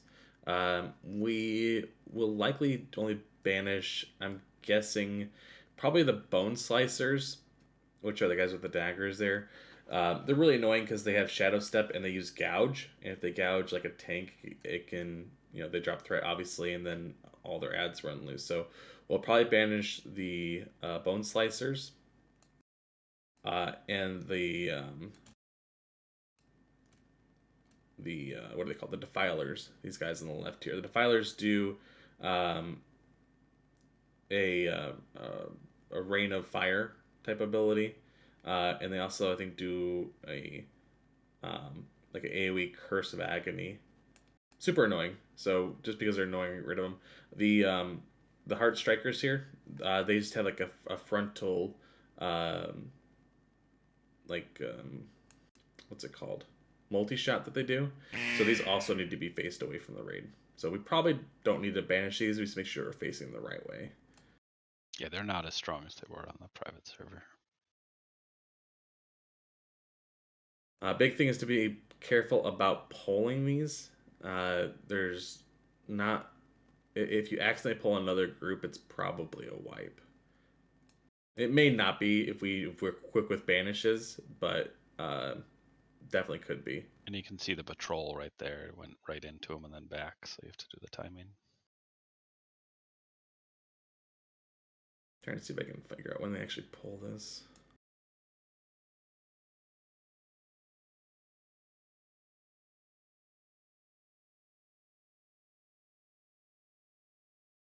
This is basically how we're going to tank it. And just churn the 2 Centurions around.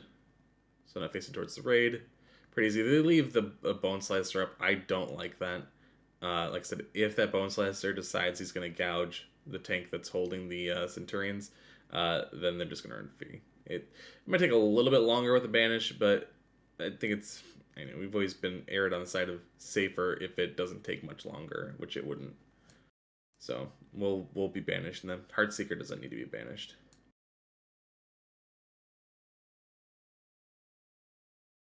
I think technically you could skip the group on the left. I don't know if we're going to do that or not. We'll see. It's a pretty easy skip. You have a little leeway. It's the dog pack that you don't. Yeah, next pack over here. These spirit dogs here, they are feral spirits. They see you from like 80 yards away. You can't stealth by. You can't walk by. They're gonna. If you ever see a pack with one of these, they're gonna come from really far. These are also the first kill target in these groups. They probably won't even be tanked. You just want everyone to blow it up. I might give it like a taunt or something. But they should die quickly. If we don't kill them, then they do like a machine gun charge attack, where they just charge a bunch of people and do damage, which could be healers. There's also Mystics in the raid, which are those guys right here. They have a Bloodlust. Bloodlust needs to either be dispelled or spell stolen. But if you see a Bloodlust go out, just do a mass dispel on them if you can, just to get it off, because we definitely don't want that on them. Other than that, they have a Wind Fury Totem. They do shaman things. They chain heal. They frost shock. Searing Totem. It's just a shaman. Just shaman stuff. Yeah, they tried to skip and they saw how big the aggro range was, so they're kind of pulling on the fly. The Primalists here are pretty annoying. They will do a sweeping strike wing clip. So it'll hit everyone next to them, and it's an improved wing clip that roots you for 10 seconds. So these are going to be tanked in a special way where they're pulled out, because when they root, then they run away. And so if they root all the tanks in a bad spot, and oh gosh, see, this is why we probably aren't gonna skip. This is probably a wipe. I don't remember if I watched this or not, but that looks like a wipe to me. I would be surprised if they recovered from that. Yeah, even if they get 3 banishes out quickly, it's gonna be rough.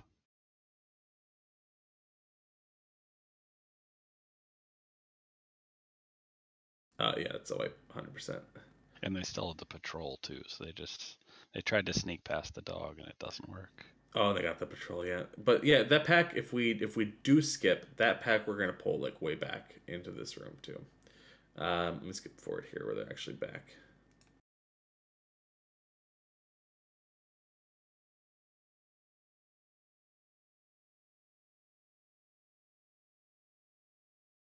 Okay, it looks like they're gonna get the patrol first.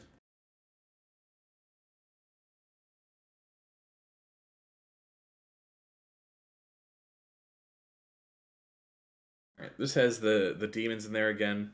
The demons aren't a big deal. The Heartseeker and the Bone Slicer, those can just be tanked. The big guy's a bigger issue. One, again, they're tanking in such a bad spot here. I don't know if they got that pack. I can't see. But he does an AoE Fear on everyone, so make sure you have Tremor Totems down. I don't know how they didn't pull that group. He also spawned these Shadow Fiends on everyone. Just AoE them. They die quick. You just zap them down and they should go down really fast. Yes, we can outrange the fear range, but we're gonna kind of be standing by Chetty, so that all the spawns we can kind of get grouped up and kill. Yep, and he also does the Hellfire, so when he does that, then you need to get out. That's it. So he does the Fear to everybody, he does the Hellfire, get out, and when he spawns the ads, you AoE him. Pretty easy.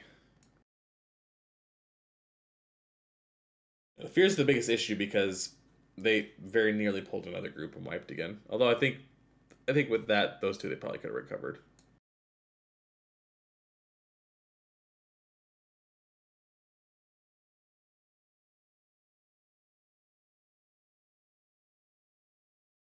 Alright, so there's also a couple other mobs in here. What is it? The Battle Lords here. They have a cleave, so they just need to be tanked and turned away. Generally, we're probably going to kill those last. They have a lot of hit points, so I will probably pick those up and just move them out, or maybe Gorg will. We'll see. There's another little ad in here. That's the Storm Fury here. The only comment I wanted to make on the Blood Wards is that they hit very hard, so healers are going to have to be very aggressive on heals. The little ads, or? No, the Blood Ward guys. Oh, okay, yeah. The Battle Lords he's talking about. Yeah. Part of what makes them dangerous is they have a stun. And when tank gets stunned, it's bad news. And they also have an enrage. So if you are healing whoever's tanking them, just watch out for them turning big and red. That's generally the danger time.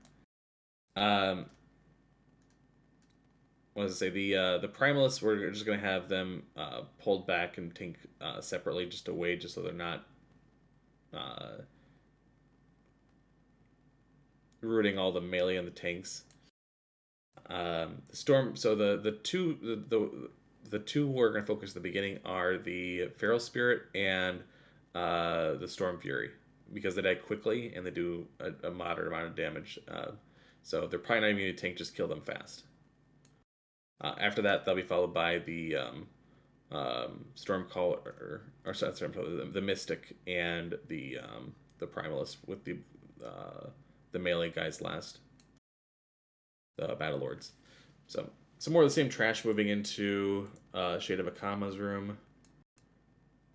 Don't go anywhere near Shade of Akama's room, even in this mini hallway, until we're done, because there are also dogs in there that can aggro from about this far away. Yeah, basically, if you go into the doorway, if the dog has line of sight of you, it's probably going to aggro. So you guys need to just stay back. I'll call out for them too, just to make sure that we're not pulling it. But that dog is going to just basically aggro here in a second. Yeah, pulls from all the way over there.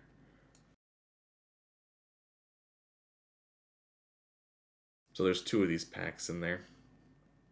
We'll move forward a little bit because I don't want to spend all night just going over trash. Just want to talk about the mobs that we aren't familiar with and move forward from there.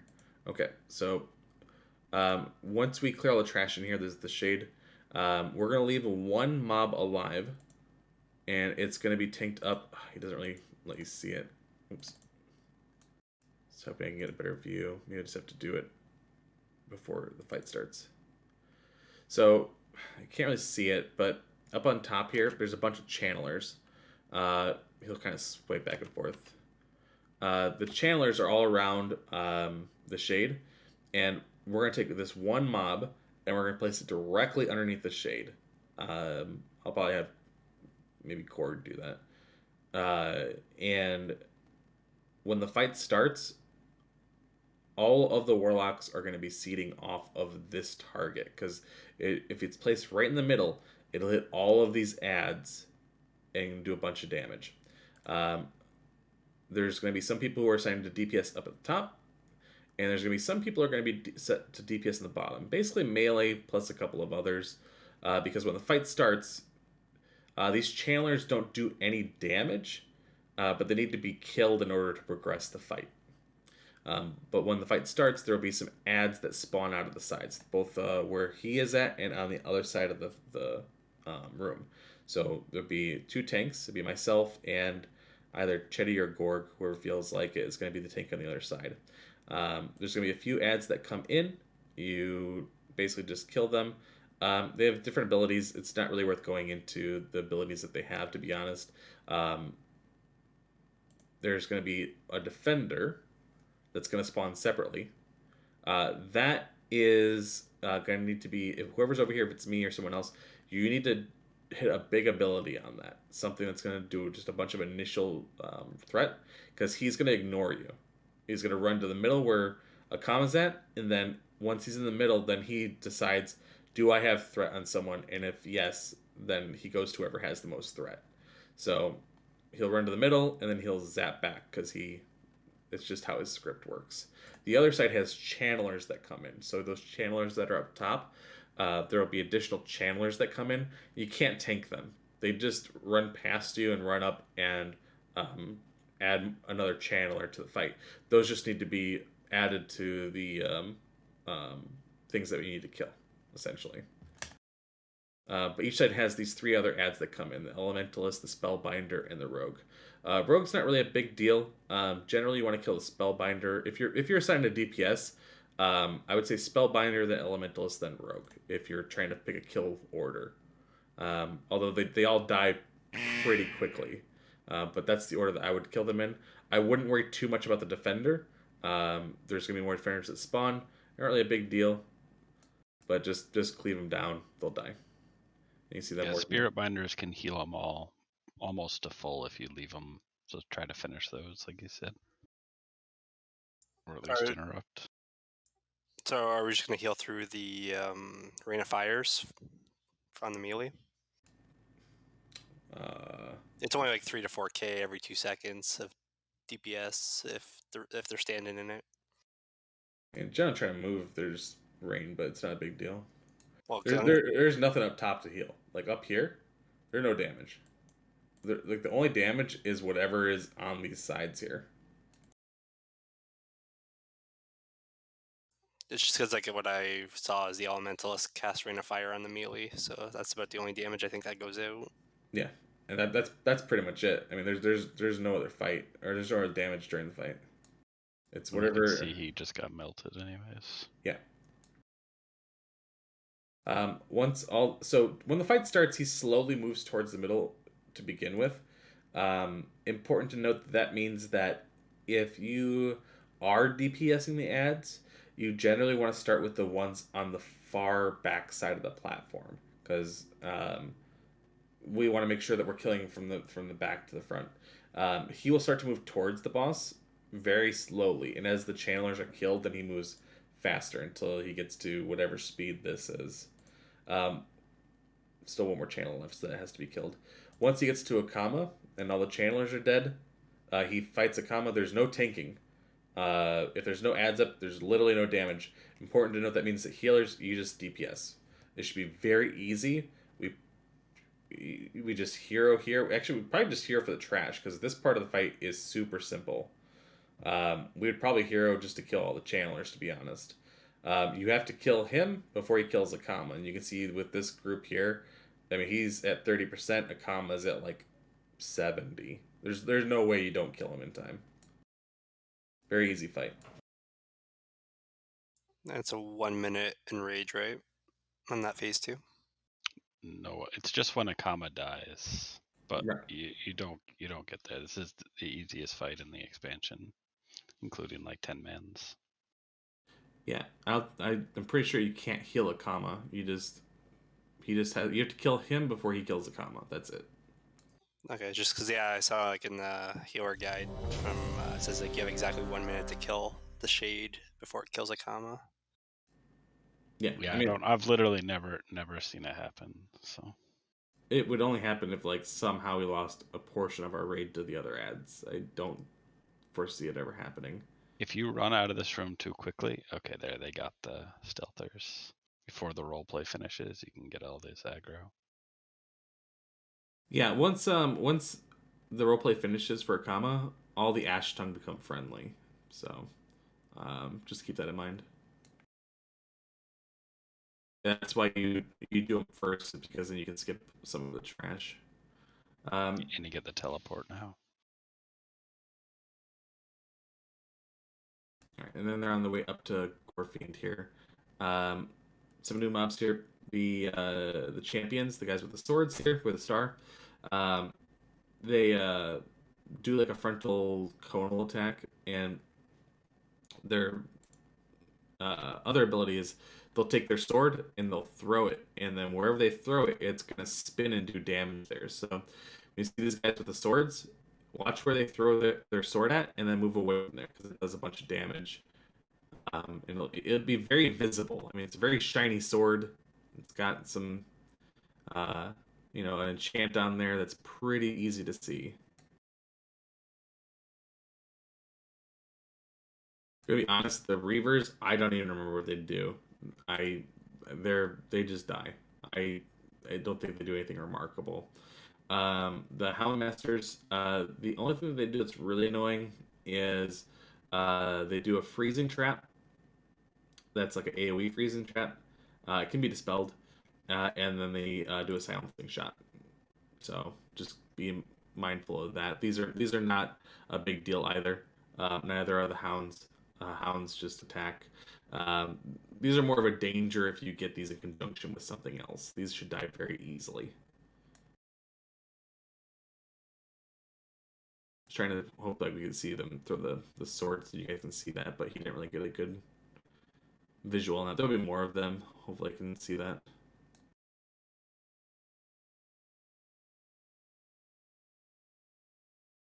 Oh, see, he just threw it, but he's not going to turn around to see it. There it is. It's that big sword with the whitish blue glow. Yeah, massive. It's this. If you don't see this, I don't know. If you can't see this in your screen if you're getting hit by that and not moving, you need to maybe adjust your UI. It's very visible.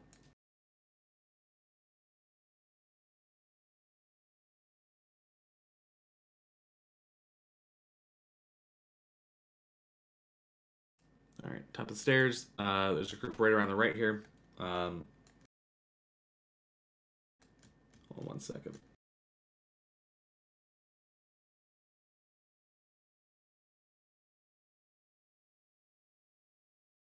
There's groups on both sides at the top here. You can skip the left, but the big thing is don't go up here if you're not a tank. Everything's going to be pulled back, whether we skip or not.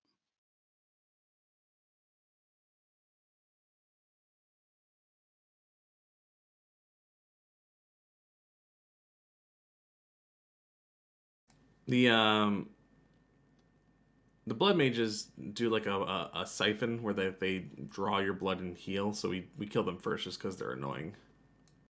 Hits the raid for like 2 to 2.5k too, so it can be rough if they stay alive.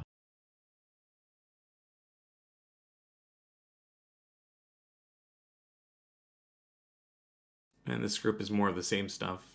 We'll just mark them and pull them back. We will skip this group. It's pretty easy to skip. The point-to-point where you move is very easy.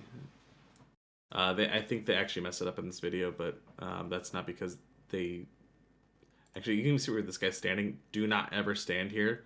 But you can see how forgiving it is for you to stand out and not pull that pack. So it's pretty easy. Yeah, most of these people have not done Black Temple before, including some of the raid leaders.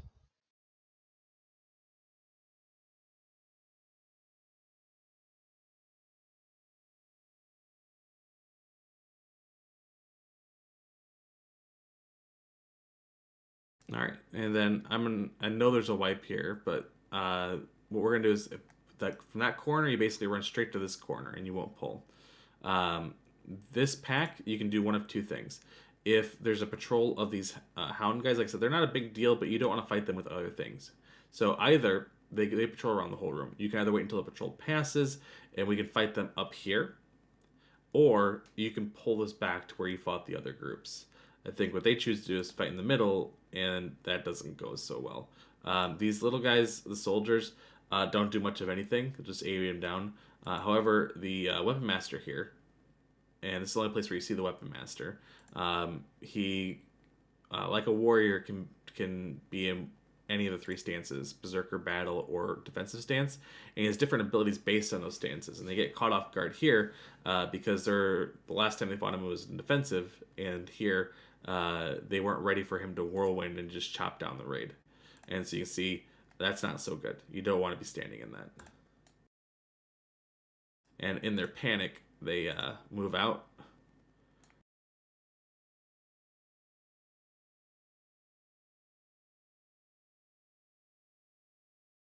I'm pretty sure they pull the other group here. Yeah, they get the Hounds, which could have been okay, except Priest moved too far to the left and got the other group. So that's why we don't fight that group there. We're either going to be pulling it back or fighting forward. You can get the Houndmasters, even that's okay. It's not a big deal, but you don't want to pull the group on the left. So I'm just trying to point that out so we can show everyone. Want to get back to the top here. We're going to skip through some of the trash.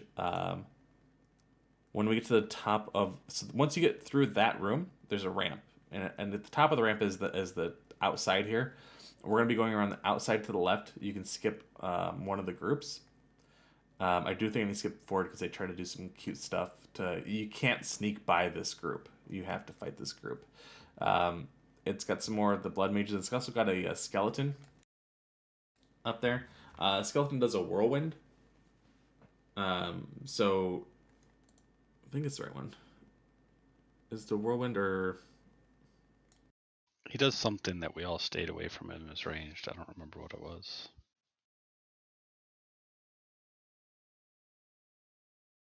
I can't remember. Actually, go forward because I know they wipe here. Yeah, and it's technically possible to skip that skelly pack if you go right of them and across, but it is definitely not worth doing. Super sketchy. That's what he constantly cleaves. It's not a whirlwind. It's like he cleaves over and over and over again. So we just kill the casters and then we kill the skeleton last. Just make sure you don't get cleaved by him. That leads you to the next room. Next room has these Hand of Gorfine. They hit pretty hard, and they also have a cleave. Have you ever seen anything with like one of these axes, with like the old warrior like whirlwind axe type? If you ever see that, they're gonna cleave or they're gonna whirlwind or both. That's just like true for like basically any mob that has that axe.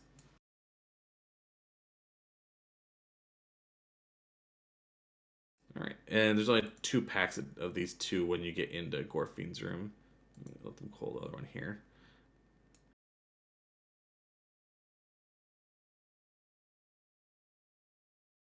So Gorfine might be a fight that we struggle a lot on, even after the first weeks, just because there's a specific mechanic he has that you may rarely see, and when you get it, if you are not prepared or you are good with it, you'll just wipe the raid, and that's just how it is. And I don't want anyone to get frustrated about that because we didn't get the chance to practice it. But just be prepared for it as much as possible if you can. I'll have a video that'll show where I kind of walk through a couple of ways to do it. But the way that they tank this fight, we're gonna do it opposite. So a lot of guilds are going to tank him down where he's at. The reason I don't like doing that is if you wipe, there's no recovery. You have to run back. What we're going to do is we're going to tank him up here in this area. And then when you become a ghost, and we'll go over that in a moment, you're going to run down to where he's at instead of the other way around. So Gorfine hits surprisingly hard, so I want the healers to be ready for that. Just as regular melees do hit for a significant amount. He's also going to have... You might not get a good vision of it. There's going to be these shadow orbs that appear above him. You can't do anything with them. You can't interact with them, but they'll continuously ping random people for damage. And as the fight goes on, there's more and more of those, so it becomes harder to heal through all of that. Occasionally, these things here. Oops. Some of them will be higher up, but those orbs, you can't do anything with them, and they'll just keep pinging people for damage.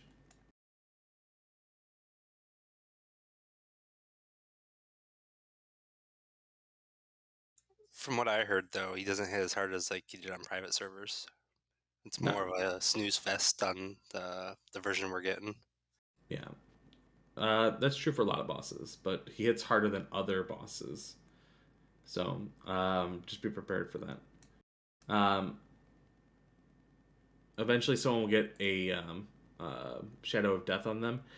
This guy has the death here, and you can see how long it has before it actually goes off. There's quite a while. What you want to be careful of is not leaving too early, because he's moving over here to try and maximize his DPS before he leaves at the very last second. The problem is if he's far away and he's not getting healed and he dies from the orbs, the skeletons will spawn early with him, and it'll be much too close, or likely too close. So you don't really need to leave until it gets close to the timer, like when there's like 10 seconds left or so. Maybe 15 if you really want to play it safe. Yeah, you get a full 50 seconds between when you get the debuff and when it kills you. It's long. So if you get it, just kind of mentally prepare yourself. You'll see up here in a second, watch the top left. Don't worry about watch too much here, but watch the top left. There's going to be 4 skeletons that spawn. There's 5 abilities that you have, but you're only going to use 3 of them. So there's it's number 5, which is an AoE that does damage to all of them, and it's a significant amount. Then 4 is chains, which you saw him use afterwards, that froze all of them in place. You'll see him do it again here in a second. And then I think it's number 3. It's an individual ice lance or spirit lance or whatever they want to call it, that does damage to them and slows them. Now, where the issue generally rises is that when the ads spawn, when you die and the ads spawn, if you are not quick enough to stop them and slow them, then they run off from you. No one else can DPS these ads. No one can help you. They're not going to damage you because you're technically already dead. They're going to run towards the raid, and when I say the raid, I mean the healers. So they're going to run into the raid, and they're going to kill the healers. They cannot be tanked. So you have to kill them before they get in the raid and kill the healers. If they start killing healers, then people start dying because they're taking the damage. Gorfine hits fairly hard, and that'll be just a wipe. So you can see that he did pretty well, and there's some overlap. So he's still alive now, and he's actually able to help the next person that got their skeletons. So once your skeletons are dead, again, there's 2 other abilities that your spirit has. One is to do damage, and one is a shield. You're not using those. Don't worry about Gorfine. Don't worry about giving anybody a shield. You're going to go back and you're going to help the next person with their ads. That's all I want you to do. I don't want to see anyone with their spirit trying to hit Terran Gorfiend.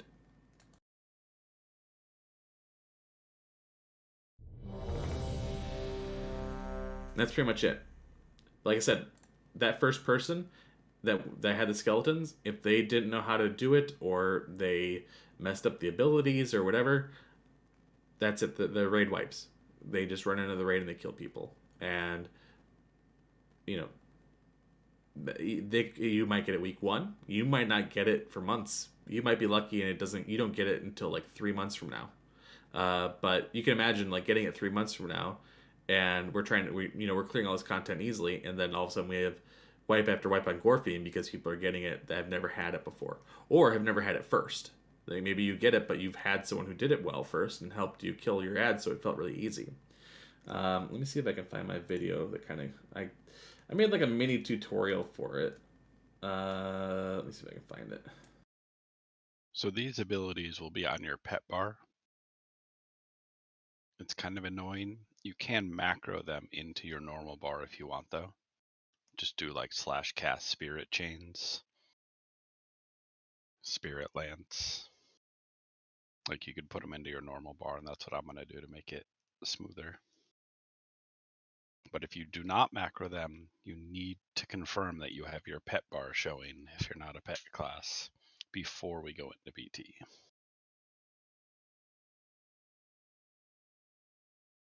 Okay, I found it here. we gonna share those macros? Yeah, I'll put the abilities. It's just the 3 abilities. Okay, and I actually did this. I did it backwards. I did the harder way first, and then the easier way. I'm actually going to show you guys the proper way to do it, and then we'll go back if you have trouble. If you're someone that can't figure out chains in the AOE.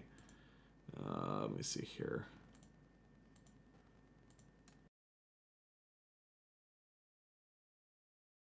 Okay, so, and I do it the opposite way. This is not where you're going to die at. You're going to die up top, but this will be so when you first start.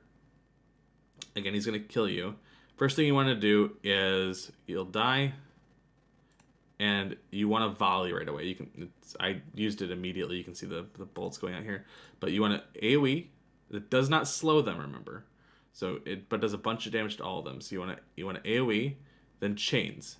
Now they're all chains. So you want to tab target them, or click them as I do, but using a 1 damage on each of them. You could do it. There's a way to do it where you do 2 and then switch, and then do 2 and then switch. But if you just keep each of them slowed, it's really easy. And that's all you gotta do. It's just you just keep doing this until your AoE damage is back up. You AoE damage, and then you immediately use your shackles afterwards. Super simple. Some people have issue with that because what happens is they freak out. They'll spawn right away, and the first thing they do is they shackle just to stop them all. And if you AoE after that, you're in a real bad spot because now you just stopped all the shackles, and none of them are slowed. So those start like booking it towards the raid. If you're a person that just can't do it, then it is possible to just chains them. All you got to do is it's the same strat, but you just don't AoE. If you only want to press 2 buttons, you just chain them, and then you just rotate hitting them with the individual spirit lands. That's it. You just go through them like this, and then once your chains are back up on the side, once it's back up, you just shackle them again. That's it. Takes a little bit longer. It works though. But this is not the preferred method, but it's better than you shackling, breaking them all, and sending them running into the raid. Ideally, like I said, you open up with the AoE damage into shackle, if possible. This is not the best way to do it, but this is a way to do it. Any questions? And you I see, just put the 3 spells on PvE and disc. yeah, and you can see these other abilities. This one here at the top and this one here at the bottom. You ignore those. Those don't exist to you.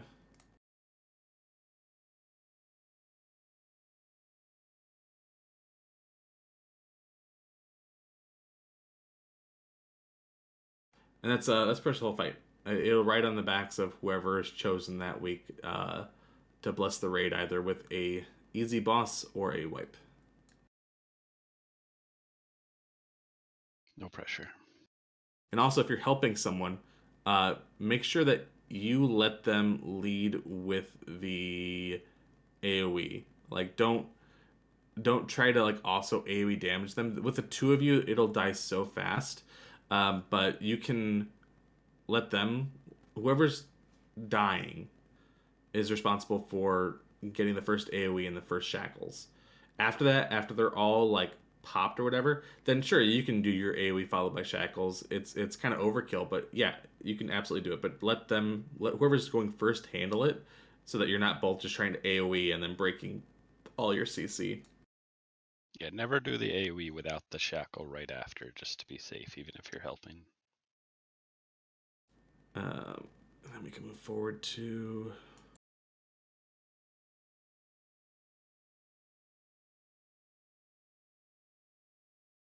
All right, so this is on the way to both Gertog and Reliquary. Reliquary is to the right, Gertog's to the left. It's not very far to travel, but there's some new trash in here. 1 second.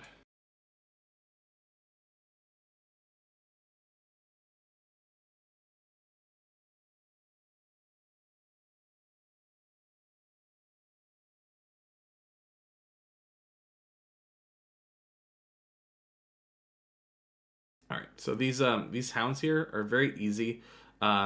But when they die, they leave a disease cloud behind. So when we kill them, just make sure that we're moving away from them. How we're going to handle these packs is it's going to be Chetty taking everything except for the two... I can't remember the names. Are the two guys with the axes. Because they're really the biggest danger part of the pull. Can basically just AoE down is fine. If you're single targeting, just kill the hounds first. They go down quickly. And then the casters, so the prophets in the back. The shield bearers are going to be a little harder to kill. You still want to be part of the AoE, but they'll throw their shield, which does some damage. They shield bash to make sure that if you're a caster, you're not standing too close.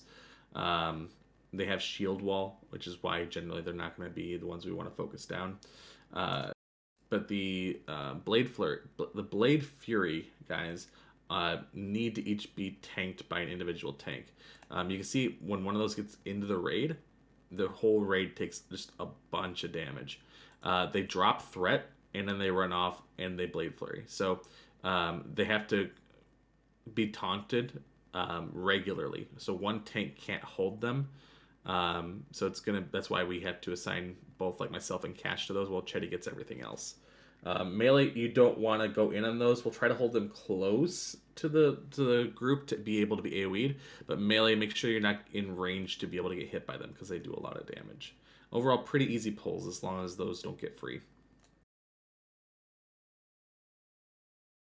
The behemoths here. Behemoths, pretty easy. They have one of two abilities that sets them apart, and it's kind of like AQ40. They either have a meteor, which is like any other meteor where it splits damage, or they have a stomp, which just damages and stuns everyone that's near him. So we'll just handle these like AQ40. We'll just split in two groups. Range to melee, you just stack, and that's it. If it's a stomp, then all the ranged aren't getting hit. If it's meteor, not everyone needs to be up on him, but if it is meteor, just be mindful that you'll need to heal melee. It's not a big deal. And he just pulled threat there. That's his bad. Something they can throw off too is he has a second like meteor that he uses, which can make you think that it's meteor, but it's not. So rather than people getting confused, we're just gonna do two like range group and far group stacks. Make it easy. Should be no confusion then.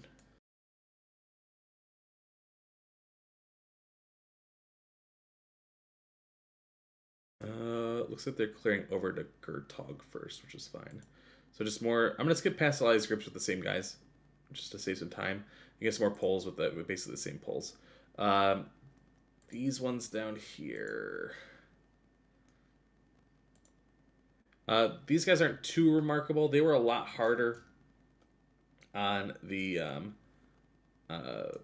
like the private server that we played on. The two main guys really don't do much of anything. We can just let them beat on each other for a little bit. It's kind of like oh man, Shattered Halls. Shattered Halls, thank you. You knew exactly what I was going for. Where they beat on each other. If you pull them at the right time, then they have their health reduced.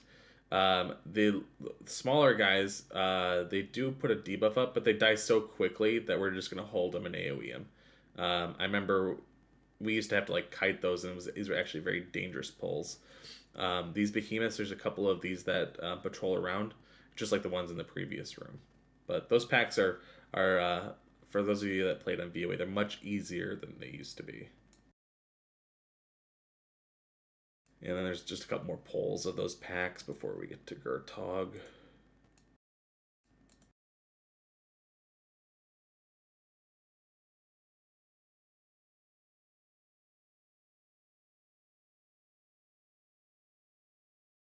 There we go. So on Gertog, it's a two-phase fight. The tanks are going to be tanking against the middle of this waterfall here. There's water on the other side. We use that as a guide. There's nothing special about the water, so I want to reiterate, there's nothing fancy. The water itself does not do anything other than be a visual indicator. With the boss, during the first phase, the tanks are going to have a specific job where they have to manage their threat and tank or choose not to tank at certain times. I think I went over those with Gorg. Chetty's pretty familiar with this, so I'm not going to go too deep into detail with it. But essentially, there's different aggro drops for the boss that will knock off or that will remove threat for a tank or disorient them and temporarily make them not tank. Also stacks a debuff on the tanks that reduces their armor and makes them take a stacking debuff the more they have of it. So they can't, like, one tank can't just tank forever because they'll eventually just take too much damage where the healers can't really keep them alive reasonably, especially with other things to heal in this fight. So I think, yeah, I walked through this with Gorg. If we need to, we can go through it again. Chetty knows what's going on in this fight, so we won't go too deep into that. What's going to be more important for everyone else in the raid, especially the ranged, so the healers and the casters, and possibly melee, depending on how our comp works out, is that there's a series of blood boils that he will do. He will hit the 5 furthest people, and it puts a debuff on, puts a dot on you that causes you to take damage. It does stack, and so because it stacks, if you get hit with 2 of them, you start taking a significant amount of damage. So what we need to do is we need to set 3 groups of 5 people, and those people need to take turns being the farthest away. And what we use as a visual indicator for the farthest away is stepping into the water. So you're going to be behind the boss, and when it's your turn, you step into the water, and when it's not your turn, you step out. Pretty simple, but people can space out, forget if it's their turn. I'll use a macro to mark people like we do for Mag, so that you guys can know if it's you or not. You should know anyways, but we'll still have people marked so that it makes it harder to hard for that to be a worry. Now, because threat can be dropped, as well as tanks can be removed temporarily from the aggro table because they're disoriented, it's very important that you do not pass any of the tanks. Now, I'm not talking like just the first 2. You have to be below all 3 tanks, because what can happen is a tank can be dropped from threat, and then the second tank can then be disoriented, and then boom, if you're third on threat, you're just dead. You have to be behind all 3 tanks. And the tanks can't just pump, because they'll actually have to, at some point, allow other tanks to pass them at strategic times. So the time to pump is not really during this phase. Like, you want to do damage. I'm not saying don't do damage, but I'm saying watch your threat. It's very important that you stay below the second and third tank, whoever it is at that time. I'm going to jump in real quick there. One note on that is priests, healing priests. You want to have prayer mending bouncing on the tanks more than the raid. Same with Earth Shield. You want to give them the extra threat and not have it bounce around the blood boils as much. Correct. Absolutely. 100%. I thought I remember during this first phase that the tanks had to, like, run out for something. No? You might have to step out at times. You can't. So what happens is with the disorient, if you remember that, where it causes you to, like, walk around in confusion, Yeah. it temporarily drops you off the threat table. Like, you don't lose threat. You just get removed from it. In the event that you do anything at all, the boss you get put back on the table wherever you had threat was. So if you had 100k threat and you get disoriented, all of a sudden you have 0. Well, you don't technically have 0, but you're just not on the threat table. But if you put a blessing up, or if you heal yourself, or I don't know, use a trinket, if you do anything, then the boss is gonna, then boom, you're back where you were with that much threat. And that could be an issue if you had a bunch of stacks. Like, let's say you have 15 stacks of the debuff, and then you get disoriented, and then you try to heal yourself, and then now the boss is aggroed on you again, and now you refreshes your stacks, and now you're at like 20 stacks.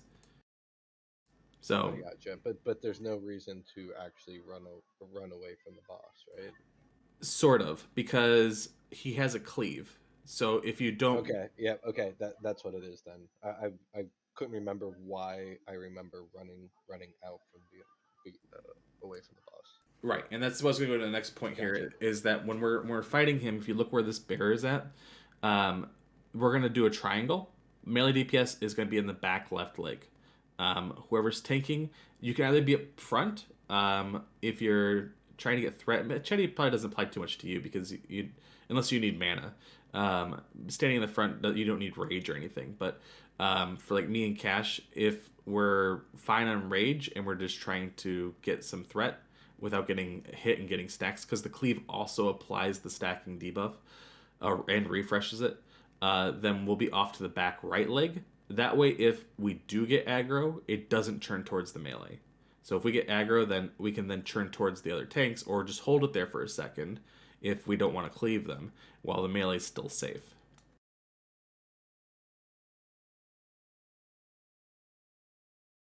So it's a lot for the tanks. It's also, again, we can't mess up the rotation with the blood boils. If one person messes up, it's fine. We just need to continue doing the rotation the way it was supposed to be. One person just won't get it because someone got it in their place. That's fine.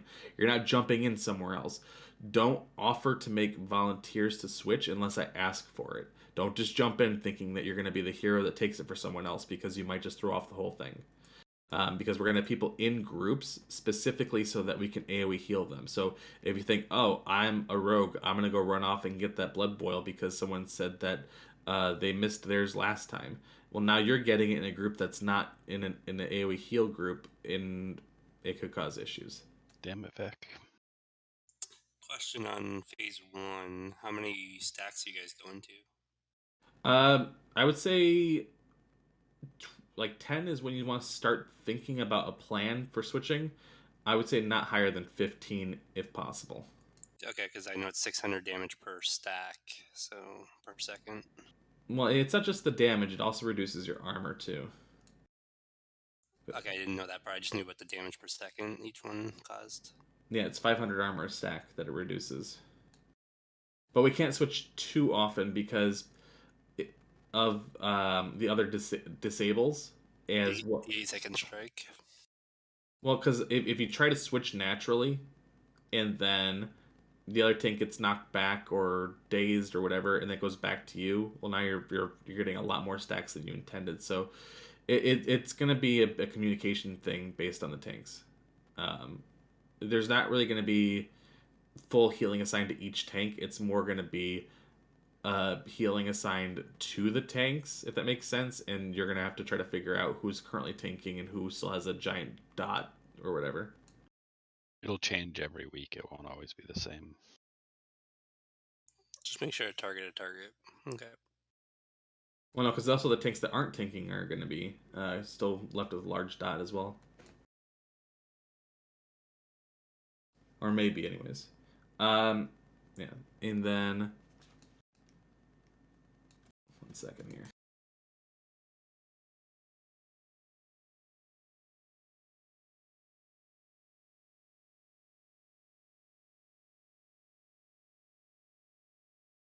All right. Oh yeah, he does another AoE that hits in melee range. It's not too significant, but just be mindful of that. You can see the melee taking damage occasionally. It's not that big of a deal. Second phase. So when he gets real big, what's going to happen is he's going to choose a random person. It could even be a tank that is going to get a bunch more health and a bunch more armor. And that person's also going to do more damage and more healing. But Gertog is going to fixate on that person, is going to do AoE around them with like a geyser. So make sure that, and knock back anyone that's near that person. So when he goes into this phase, you guys need to spread. So I think it's 5 blood boils and then enrage. So it'd be groups 1, 2, 3, back to group 1, group 2. After group 2, you know that the this phase is coming out. You need to spread because there's not going to be another blood boil again. So if everyone's grouped up, then he's going to charge and knock you all back and do damage to you. If you are a healer, just heal yourself. Use any sort of defensives that you can. Bark skin, or really just any defensive ability you have. Put it on yourself. Just don't die.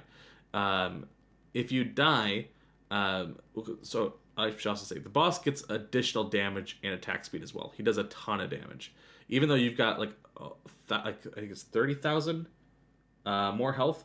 Increase your health by 30,000 and your armor by 15,000. Yeah, 250% of your health. But he also gains a significant buff, where he does a lot more. If you die, he still keeps his buff and he goes around and he smacks people.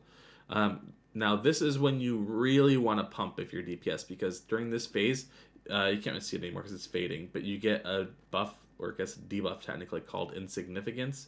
That causes you to do no threat. In this phase, you do no threat.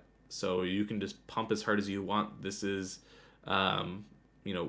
basically going into this is when we're going to use Hero. Phase doesn't last long enough for Hero to, span the whole phase. But this is, these phases, if we get a couple of these, is really when you want to be popping cooldowns, popping your haste potions or whatever. It is right during this, is you want to put out the most damage. After that, back to the threat goes back to how it was. The original threat, it's going to go back to the tank, whoever had threat previously. Now, you may still have lingering, heroism or other buffs. Make sure that you are not passing, and you can see here, I think in this video they're going to wipe too, so you can see. So, do not pass any of the 3 tanks. Right now, I only see 2 tanks at the top here, and I'm almost positive this swipes, but we'll watch this for a little bit here, because again, there's the knockback and there is the he just lost a ton of threat, so that put him from, where was he at? He's at 113 now. Let's see if I can find.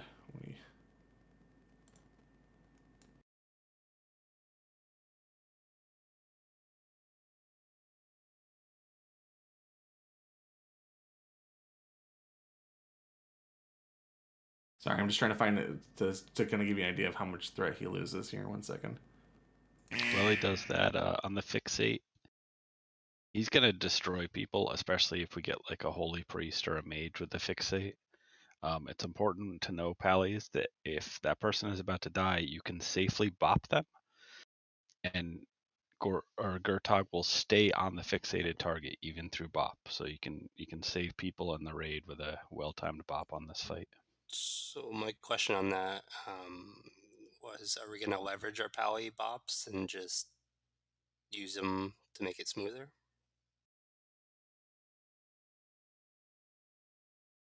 Because some people are bopping the target right away. I mean, possibly there's a chance that Chetty might need to do something to drop stacks. I don't know how that works.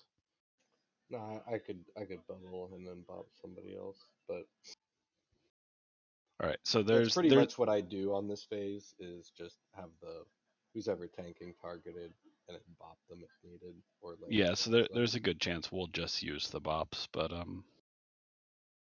if we don't have a chance to use it, healer should know that the whole raid and the folks will have blood boil, or not the whole raid. Blood boil will still be going out, and the fixated person will be getting rocked. So we need assignments, and we need to be pumping. If I have to use mine, then we'll rotate to the next one. Yeah. All right. Yeah, so you see his threat went from 145k to 110, so he lost 35,000 threat. And now this hunter is really high. Ends up pulling threat. Wipes the raid. If only they gave hunters a threat drop. Right. So I'm assuming we'll have 2 people dedicated to focusing on the AoE healing for phase 2, and then all the 4 other healers are just pumping into the Fel Rage target. Yeah, because there's going to be the lingering blood boils, right? They're still going on. Yeah, priests, you really got to keep inner fire up in case you get fixated. Yeah, like Vers said, any defensive you have. Mages, make sure you get mana shield and ice armor. Especially mages, he he hits you the hardest.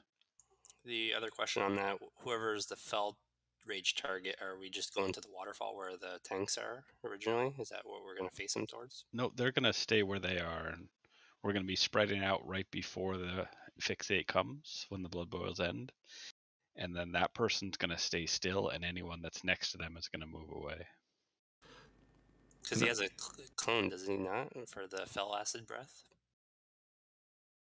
He does, but if they're moving around or turning their back to him, they're just going to get one shot, and we should be spread out anyways. And if we're moving him around, that breath is going to be a lot harder to avoid than if he's just in one place. Do you know if you ice block during the fixate, will he run off you and just smack someone, or will he? Don't use ice block. Yeah, you can't bubble or ice block. You can bop. And he also cannot feign or vanish. Where does the fixate person go? Wherever they're standing, you stay there. Everyone else moves. And what do you do during fixate other than use like what else? Because you're getting hit in the face and you can't cast. You can cast. Why not? You can spam Lesser Healing Wave. You can cast. I thought if you were casting, you couldn't shield. You can't block or dodge if you're casting, but if you're a caster or a healer, that doesn't matter much. Oh, okay. Yeah. I your block is going to be more or less insignificant, and the dodge you lose from casting is also not a big deal. I would say if you have the ability to heal, just heal yourself. If you don't have the ability to heal, just DPS. Like if you're a caster, just start casting. You do 300% more damage if you have that. So just start pumping. Still use defensive abilities though if you have them. Yeah, change your aspect, pop evasion. Be ready to death coil with a bunch of bonus damage on it. Yeah, I mean, I would still put on a shield if I were you, Julia. If you're still using the Nexus key, I would still use a shield. Like switch to that. Yeah, you'll be close to armor cap if you do.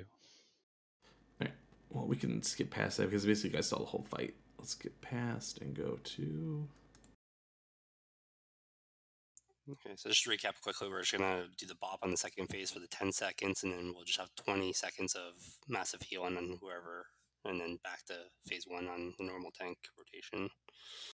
Yeah, I would say the bop is better not to use immediately. Because the person's probably not going to die right away.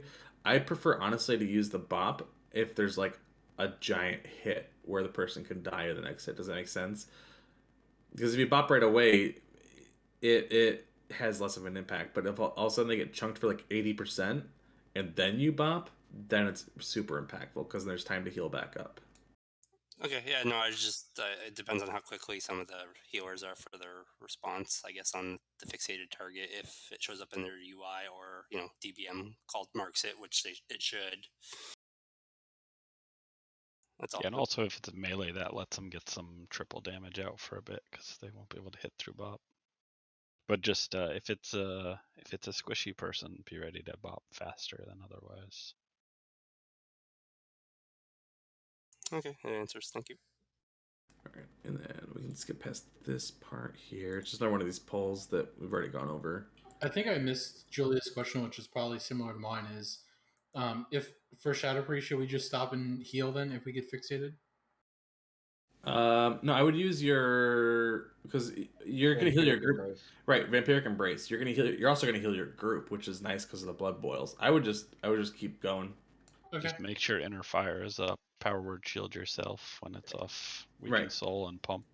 And also in Shadow form, you take 20% less physical, which is big. Okay, you just covered that. As I say, why would you get out of Shadow form?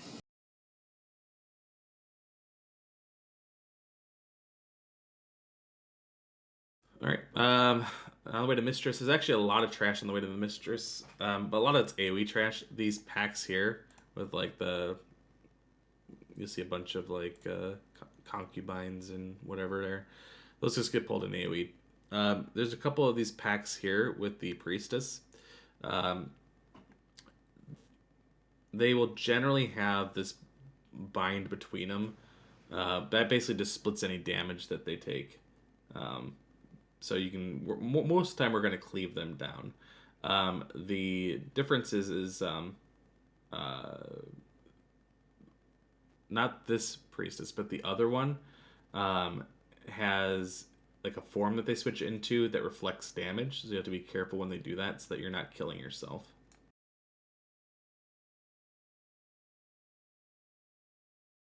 They're pretty easy though. And most of these groups, we're just going to pull them all together and just nuke them down.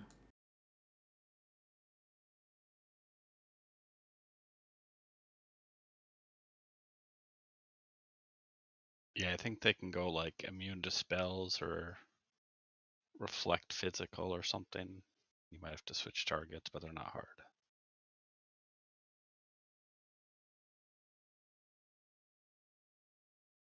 All right, let's go up a little bit here. Sorry, I don't want to keep you guys too late tonight, so I'm just trying to skip through some of the trash once we cover it. We don't need to like go through all the details. There's gonna be 2 of these type of mobs out here.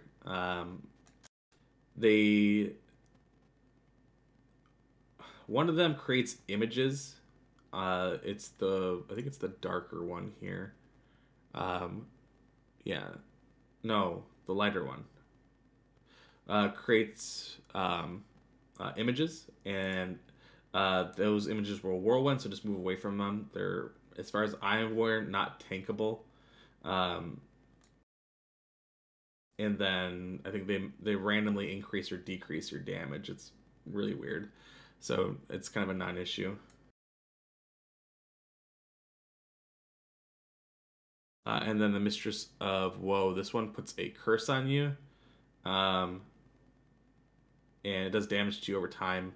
You just decurse it. I think if you fall below enough, it automatically gets removed. They're really kind of a non-issue. More of these, and I'm just gonna skip through all this. There's more of those AoE packs up to the boss. Okay, so this is the boss that we're preparing for our Shadow Resist for. The first of the 3 hard bosses in the raid, Mother Shaz. So a good chance that we spend some time wiping on this boss, which is fine.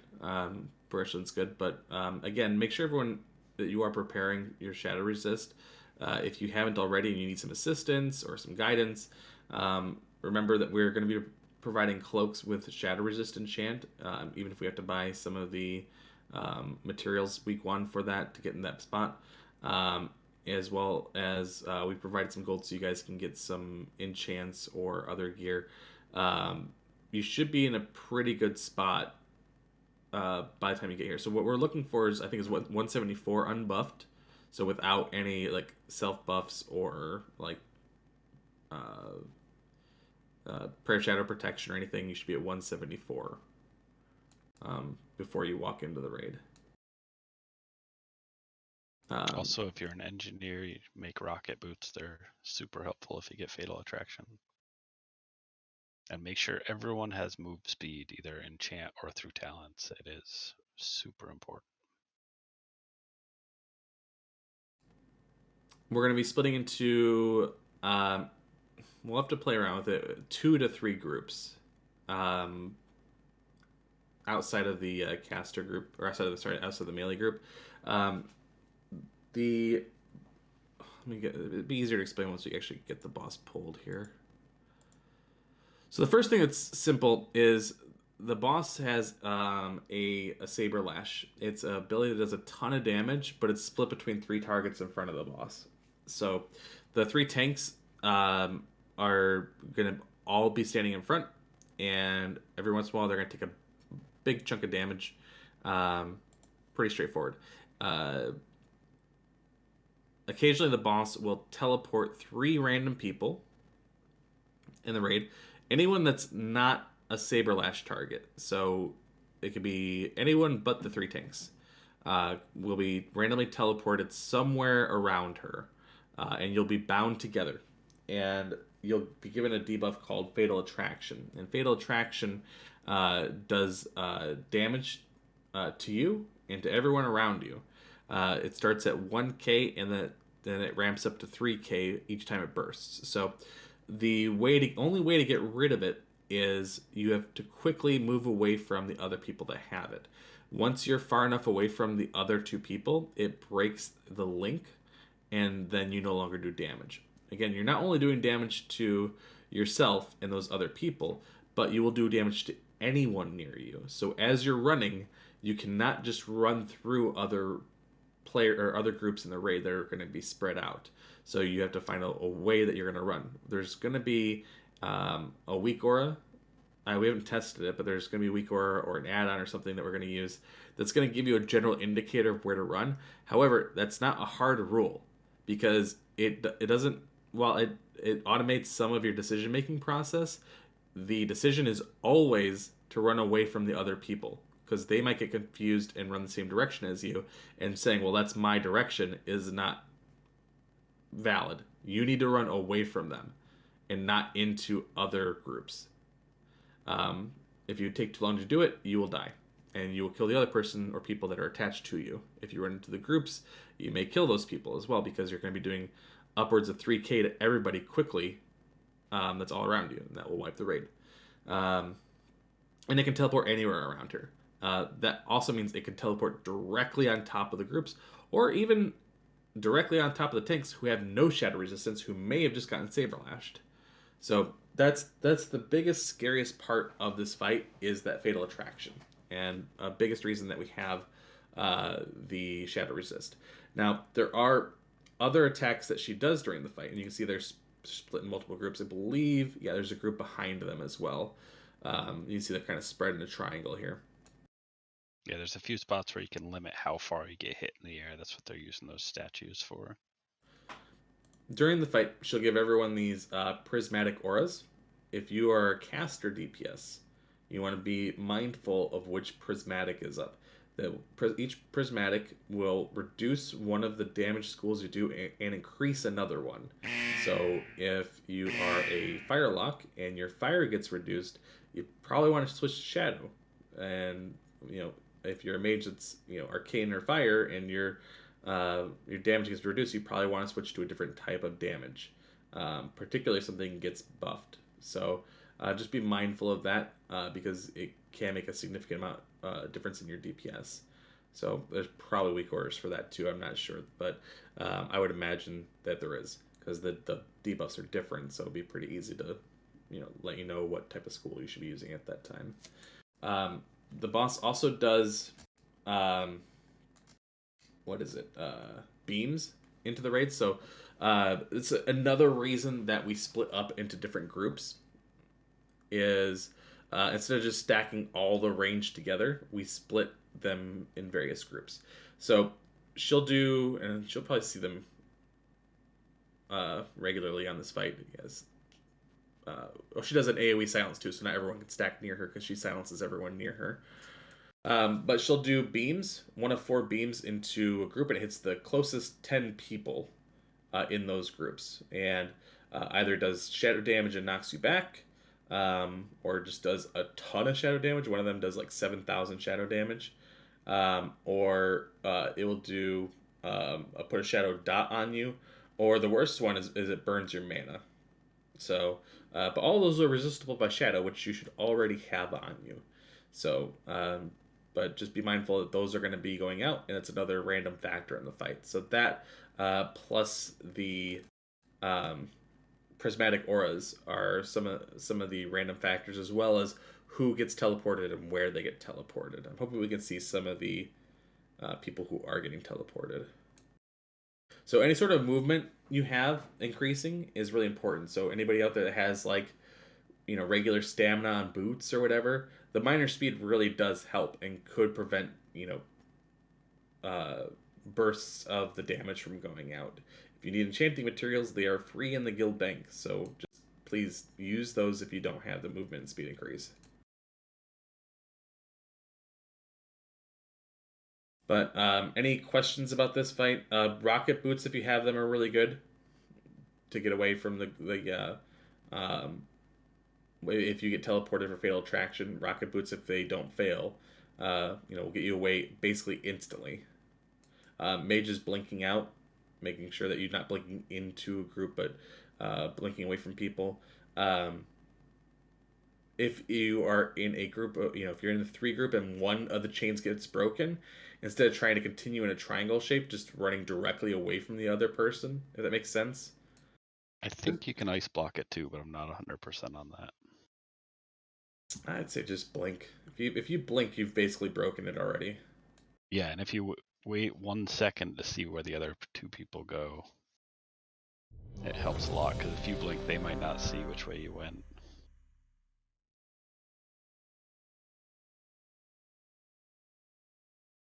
Or maybe not.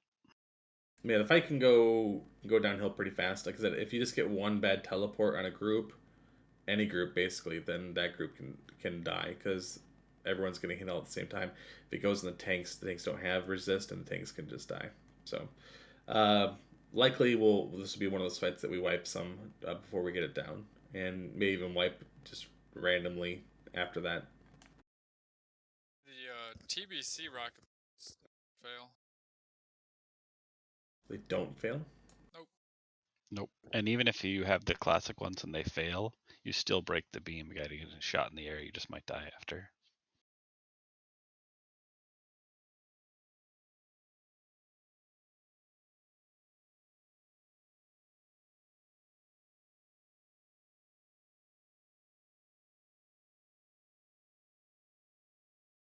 Alright, let's move forward to the next trash.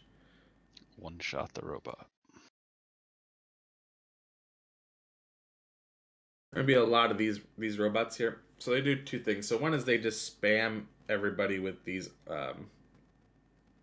Moonfire, basically. I don't know what they're called, but basically hit everyone with these constantly. And it's not a ton of damage, it's just annoying damage. What they will hit someone occasionally with is an Arcane Charge. Arcane Charge does 100% of your maximum health. So no matter who you are, it's going to do all of your health. So when that gets targeted on someone, they need to be power word shielded. This is very important for priests. So when someone gets targeted, I think it's called Arcane Charge or something. We'll see with this guy if they shows the cast on him. When he casts it on someone, that person has to be bubbled or they'll die. Yeah, the Arcane L5 Arcane Charge. So when that's going on someone, there's plenty of lead up to it. It's the only thing that he hard casts.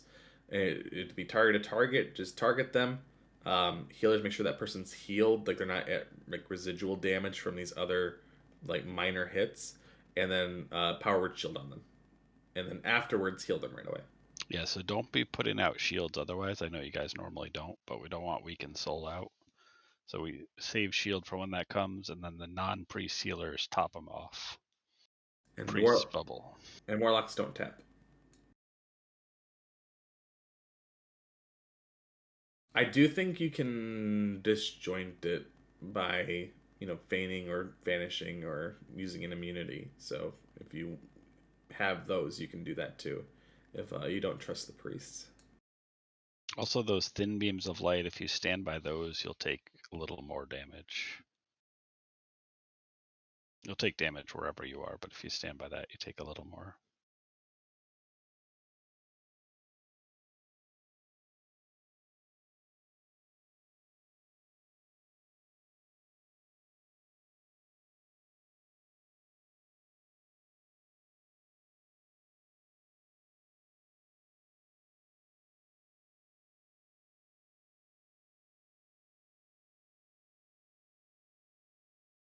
All right, they'll have a couple of packs of Blood Elves.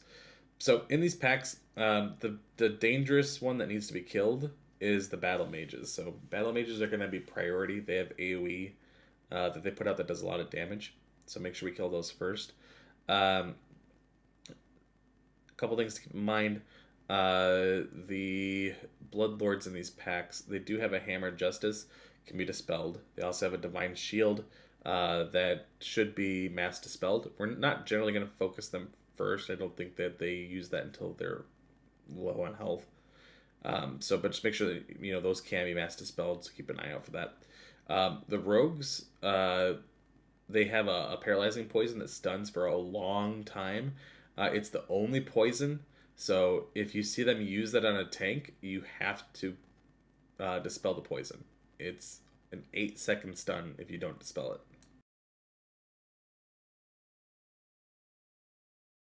But otherwise, oh, and there's a healer in the wave too. So healer is not too big of a deal.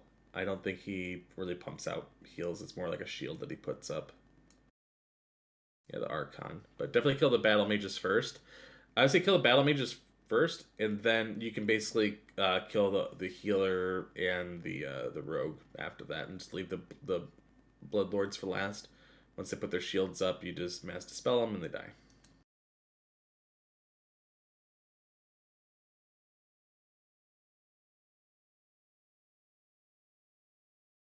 If you get one on you, don't go running around because there's other packs close here. We can easily take down one pack, but two would be spicy.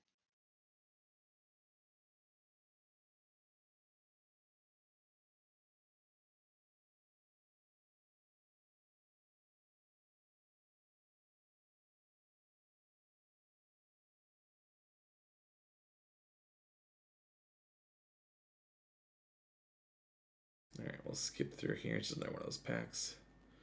Alright, council fight. The Eldari Council. So, four ads. The skull on this fight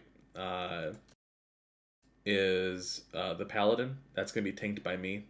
And that's where all the all of the melee is going to be on. In order to... That's just the best target for them to DPS. He does drop a Consecrate, which I will regularly move out of. Just make sure you're not standing in that. He has judgments that he'll use on me with seals, and I can reflect that back to him. So that's why I'm going to be tanking him, is because of the reflection from that. He puts up devotion auras or resistant auras that basically that hits all of the ads. So occasionally you'll be doing less damage just based on that. The mage, the Zarevor, that's going to be tanked by a mage. I don't know if the mages have worked it out, but if Keijo used to tank, on hiking, it's whoever wants to do it is fine. But whoever is going to do it, I would like that to be the same person each week. When possible. So if you guys haven't already decided that, or you want me to decide that, that's fine. But whoever is the most comfortable with that. It's going to be one of the situations where you have to fight because there's a dampen magic that you have to spell steal. You don't need resist, you just want to wear stam. And have hit and damage, but just try to get rid of any pieces without stam you have. Yeah. Melee cannot go on the mage. He just spams Arcane Explosion if you do. He also uses Flame Strikes and Blizzards, but that can hit anywhere in the raid. So it's not just around him. That's something else you need to be watching out for, no matter who you are in the raid. Chetty, we're probably going to have you on the Rogue, if that sounds fine, just because you have a ranged taunt. That's probably the easiest for you. Also, I mean, I guess Cash does too, but he has to switch form. He has a poison that you can help get rid of. So he has the rogue will regularly disappear. I guess let me bounce back to this first. All four of these share health. They all die at the same time. So you don't kill them in order. You just DPS whichever one is the best one for you to DPS, and then they die at the same time. They share a health total. So no one's going to be DPSing the rogue because the rogue regularly vanishes and disappears for a while. If you're a multi-dot class and he's near you, feel free to throw a dot on him. That's fine, as long as it's not like we're going to pull through, which it probably shouldn't. But you can throw a dot up, and by the time he comes back from a vanish, it should be gone. When the rogue vanishes and comes back, he puts a deadly poison on someone, which does a lot of damage. And then he can envenom them, which does a burst of damage. So when the rogue vanishes, make sure that if you can, dispel a poison, make sure that you are taking care of that, so that people don't die, or if they do take a burst of damage, that you're healing them. If you get hit by it and you see him get on you, make sure that you're not getting hit by any other AoE, because you could die very easily from that. You'll see that he just spams the Consecrate. I don't like the Druid tanking this because he can't spell Reflect. I don't know why they have the Druid on it, but that's fine.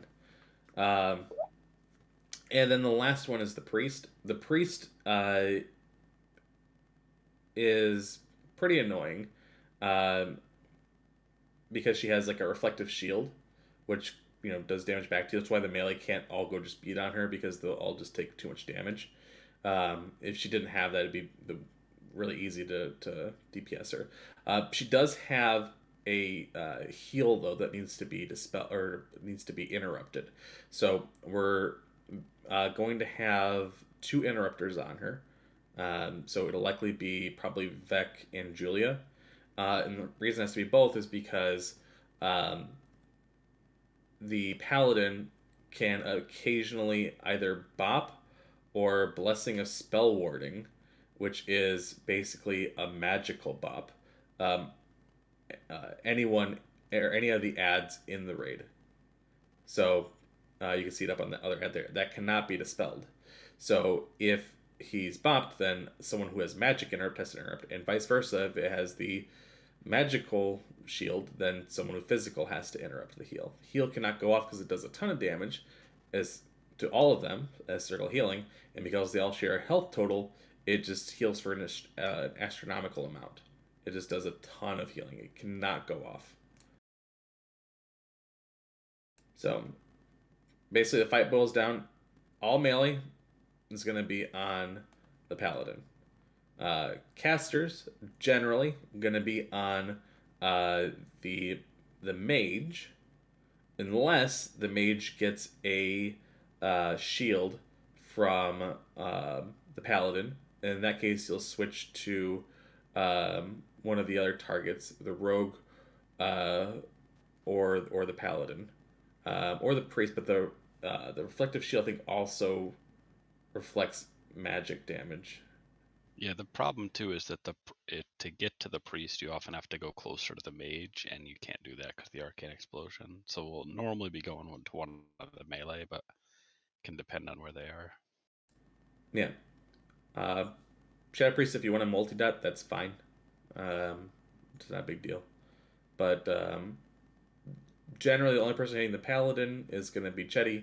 The only people hitting the Priest are going to be Cash, probably Vec and Julia. And the casters will generally be on the mage, and the melee will always be on the Paladin.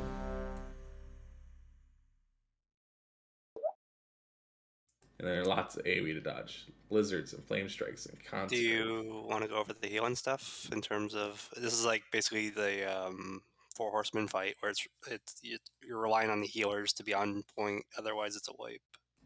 The healing on the Paladin is, for myself, is probably going to be the most healing. There's going to be some residual healing around me too. So having shamans healing me, it'll be really powerful because there's going to be a lot of incidental AoE from consecrates to flame strikes to blizzards that's going to hit the most targets around the Paladin. Yes. So I know like you'll have like one shaman just constantly casting chain heal all fight long on you basically. And then So I'll have hots on all the tanks, and then we'll have one person assigned to the poison and the what the fuck is it? Poison and the other thing, because it does probably have palm spamming on Vers as well as chain heals as well as your hots. But we'll leave that up to palm. And then we're gonna need. And then like a shaman or a priest can be healing cash and toss some raid heals when they're not. And then there's a lot of raid heals too. Biggest thing for DPS is if you're assigned an interrupt or something like that, that's obviously your focus. But the biggest thing for everyone is just to stay alive. There is a lot of AoE. There's Blizzard, there's Flame Strikes, there's Consecrates, and it's a long mana intensive fight. It's tough for healers. So you gotta play it safe and stay alive, and we'll be And fine. we gotta keep everybody over 5,000 health at all times, otherwise you'll get one shot by any of the mechanics. Yeah, it all hits. So you gotta get out of stuff immediately. No finishing casts in any type of AoE. And we're gonna be loosely spread, but we'll see it. Yeah. Any questions for anyone that hasn't done the fight, which is by a lot of people here?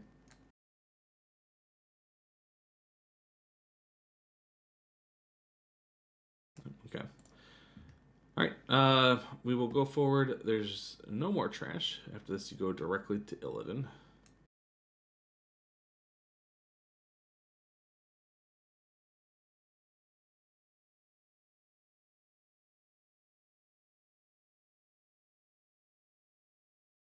Again, do not talk to a comma.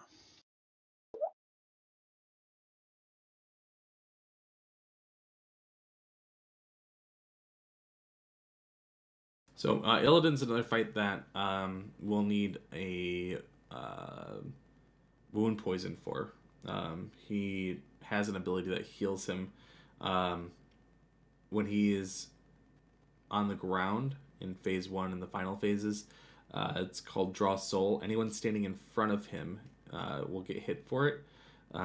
It heals him for 100,000 for each person hit. So if anyone's in front, then it's going to heal him. So with wound poison up, it's effectively negating 50,000 healing each time he uses it. So we definitely need that up. Let me go forward to where I actually start the fight.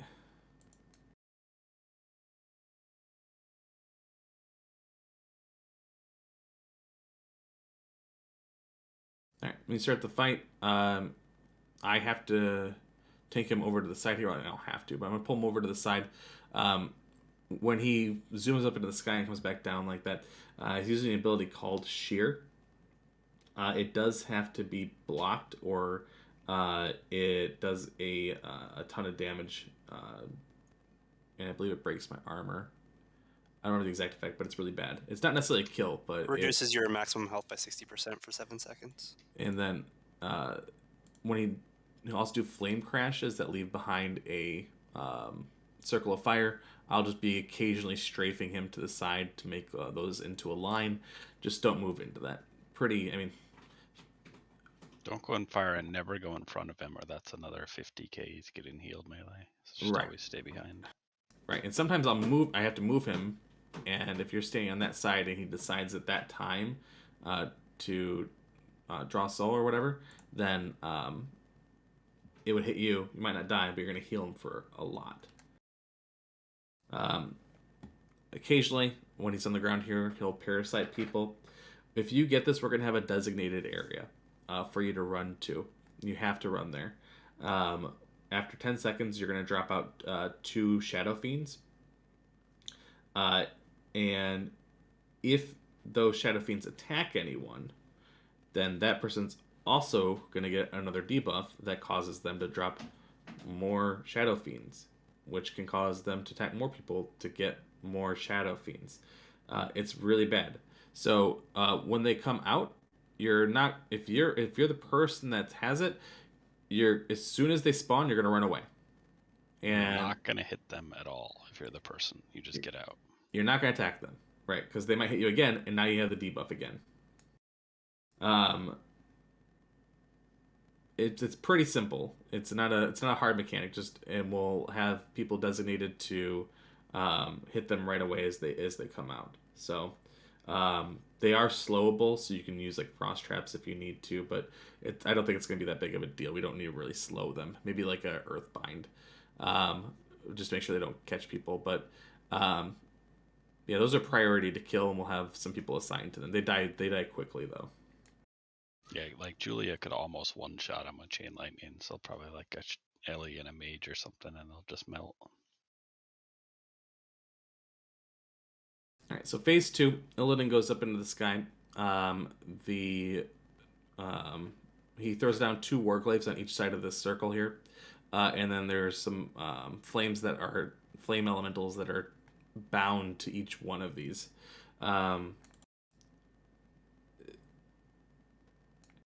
if you pull them too far away from each other, then it snaps and then the raid wipes. So that's why they're not going to be able to pull them out too far, and they're going to have to kind of kite them in a semicircle. So you can see one on each side of the circle here. It's going to be Chetty and Gorgon fire resist gear. When they use a flame blast, it leaves down this patch here, and we're going to be focusing on Gorgs first and then Chetties, and the melee are going to be killing it. We're going to have Gorg on this side, the right side, and we'll have Chetty on the opposite side. He's going to have to walk it back all the way up towards the end, dropping these flames kind of in a path, and then moving it so that the melee can still reach it, but not too far where the flames are kind of out of control. Melee, if you cannot reach, you cannot stand in the flame. You can't just go in and just do DPS. If you can't get in there to do damage, then don't. They do a ton of damage to the tanks, so just be mindful that you're healing them. During this phase, and you can kind of see that they're spread into different groups here. So he will constantly barrage the raid and do different, or do an attack that hits you and everyone around you. And while you could technically spread, it makes it unreliable to where the damage is actually going to be done. It's easier to predict and control if you stack in certain groups. So what's going to happen is we're going to have 3 groups and the melee. So there's going to be a group at each end, the far end and the close end, or whichever way you think about that. And then there's going to be one more group that's opposite of the melee. So the melee are going to be on this flame, and they're going to be stacked on the side. Once we kill this flame and switch, this group is going to be switching sides. They're going to be coming over to this side of the circle, if you're assigned to there, so that the melee can take the area that you're holding. If that makes sense. I'm not sure if I'm explaining that correctly. Yeah, so north and south stay where they are, and east, west are swapping between melee and one of the range groups.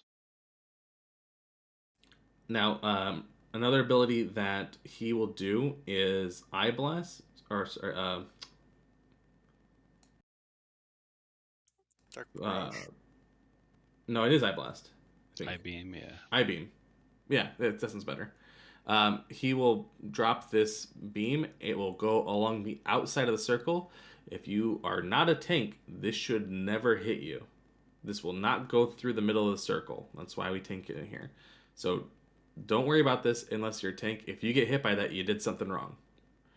But if you are a tank and you have 2 options, one is to either stand in this yellow flame or the blue flame, and that's your only options. The option for you is to stand in the yellow flame. That does way less damage. This will kill you. So that's basically an instant kill. It will run tangent to the circle in any direction. It can come from here, it can come from the other side, but it will run in a straight line across the edge of the circle.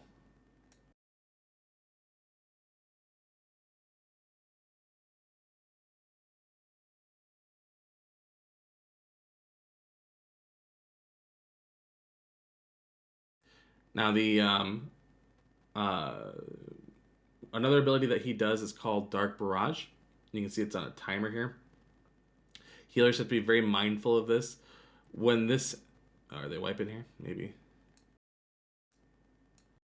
Somebody was too far away, it looks like, and got charged, so it enraged. Oh, yep, you're right. But the Dark Barrage it's just a ton of damage. It's 3,000 damage a second for 10 seconds. So it's 30,000 damage total to one particular person. So when he Dark Barrages someone, that person needs big heals. They need a lot of healing quickly, or they'll die. So just be mindful of the timer. Watch who he's targeting. There should be a raid warning who it's going after. Might even be a raid marker if DBM works right. But that person definitely has to be healed or they will die. He doesn't use the fireballs during this time where he's sitting in the raid, or he shouldn't anyways. But that person definitely needs to be healed. So we'll need to make sure we have dedicated healers for the tanks that are like, these people are only healing the tanks, and then there's going to be raid healers that are assigned to heal a raid. Raid healers are switching to heal whoever that person is, and need to make sure they're using quick heals to make sure the person doesn't die. Phase 1 and Phase 2, the tank healers cannot deviate, otherwise the tanks will go down. Yeah, whether it's the elementals or Illidan, the tank is going to be taking serious damage.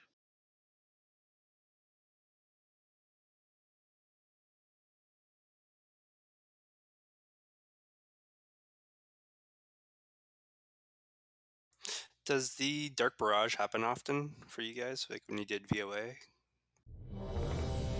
It was about right, like every 30 seconds or something. I don't remember the exact timer. Okay, because there's a comment in the notes that I'm looking at. It says like if your raid DPS is slow, it's possible to get Dark Barrage, but if you have strong enough DPS, you should be able to skip this mechanic possibly. I don't expect us to be able to skip it. We might be able to limit it. Well, you can see here they're on the second one now, and it's going to be in 26 seconds. So.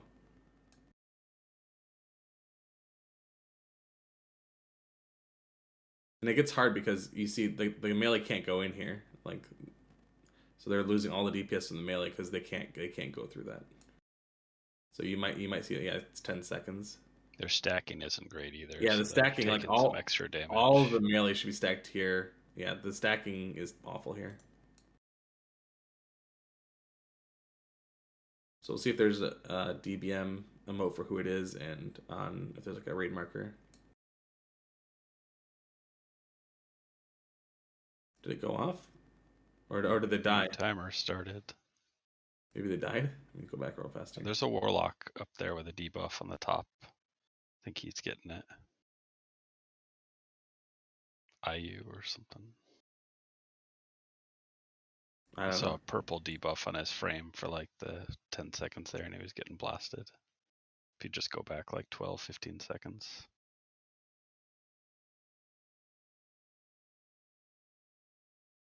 Oh yeah, you can see here, yeah. He gets the skull by the looks of it. It's over by the DPS meters.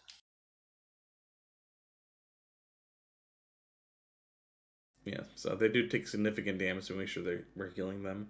By the time it goes off, we should only have one flame left. Should. So the healers that were assigned to heal Gorg can probably make that their responsibility. And the timer looks like it's reliable, so you just have to be like really ready for it. So after you kill both of those, he comes back down. He repeats basically the phase 1, but he has some new abilities, and he does a repeating transition now too. So he's gonna get an ability called Agonizing Flames, and that ability is going to hit everyone, and it's going to cause you to do AoE damage to everyone around you. So he almost killed the tank on landing, and then he killed a DPS because the DPS just started blasted and didn't let the tank move on threat. So everyone should be away from the grate, and healers should be ready to spam. It's a lot of damage. This is where shamans and priests get to shine. Oh, I'm sorry. Agonizing Flame is a random person, not everyone. I'm thinking of the other one. That's Flame Burst. Okay, so Agonizing. So all the range need to spread out on this phase. That phase. Here, when he bounds down like this, he turns into a demon. At this point, his tank is going to have to be a warlock, and is going to be taking him off to the side. He does a burst around the target, so I'm going to make sure that person, no one's standing near him. You can see all the melee running far away. He has an aura around him that causes damage to anyone near him. Cannot heal through that. So melee, because you can't DPS, your best bet is to be the farthest away so that the ranged can DPS and stay spread. because it's a flame burst, which damages everyone and causes damage to everyone within 5 yards of them. So melee, all you're doing is running away. You're coming way back here. Yeah, ideally we'll have a hunter drop a slow trap right before he goes demon. Or we get an Earthbind up there for those ads that just pop now. Yep. So he will summon these demon ads. They will latch to random people. These people cannot move or do anything, and you need to kill the ads. They can be slowed. That's why there's a slow trap there. You need to kill the ads before they make it to them. If they make it to the person that they're bound to, then that person will die. They don't attack you.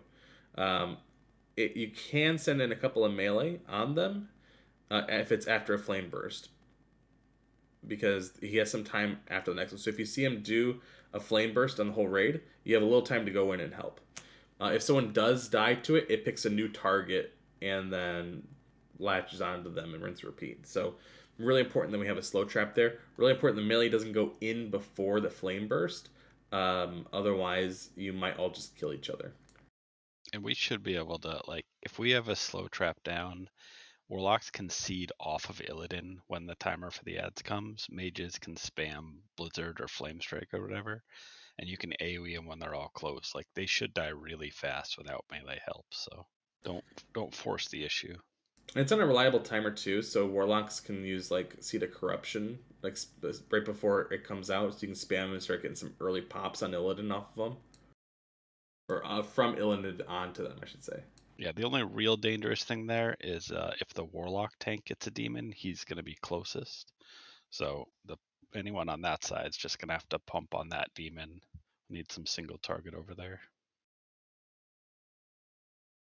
So at 30%, technically phase 5 begins. Maiev will assist during the fight. It's going to keep repeating the 2 ground phase and the demon phase, so that's still going to stay the same. Illidan is going to occasionally enrage, which is going to cause him to do more damage and attack faster. You can either heal through it, or Maiev will drop traps on the ground, as sometimes they'll be in a good spot, sometime in not so good of a spot. If it's in a good spot, you can pull him over. It will stop his enrage. It will actually stun him and will cause him to take increased damage. However, I will not move him to a trap that is like on the other side of the room or is in somewhere really dangerous. Well, he still does everything else. He does parasites and the other stuff, so we have to stay on top of that. Right. The parasite's not a big deal in phase 1. In these other phases where there's more going on, like that trap way back there, I would not drag it to that trap because it's so far away to have to pull the raid through it and pull everyone out of position. That would not be worth it. You just tank him. He's at 12% here. I'd be surprised if they pulled him over. Actually, he pulls him into his melee into the flame trap, which is really weird. Like that DBM warning, bad damage, move away. Bad damage. Yeah, like I don't know why he started to like think about the trap and then he just forgot that there's other mechanics. I don't know.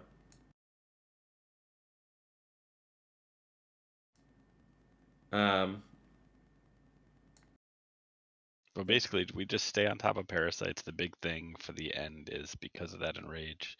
Like, healers really just have to spam on Vers hard for your biggest heal, basically like the end. Patchwork. Yeah, just basically just spam on him. I mean, you don't want to go but whatever you can, the biggest heal you can do without going just keep them going. You don't even have to cancel cast. The Frenzy's 50% damage increase and 20% attack speed. Then you get easy glaives. That's that. Easy. The only other thing the healers are going to have to focus to is if there's the residual from the Agonizing Flames from phase 4 into phase 5, everything gets snapshotted and increased by 50%. So if there's still dots on people going into phase 5, the dots are going to tick for a lot harder, and we may lose people if they're not properly watched for by healers. Yeah, I want to point out to melee too. If you can see these guys still getting hit here, the AoE from this is larger than the graphic, so be mindful of that.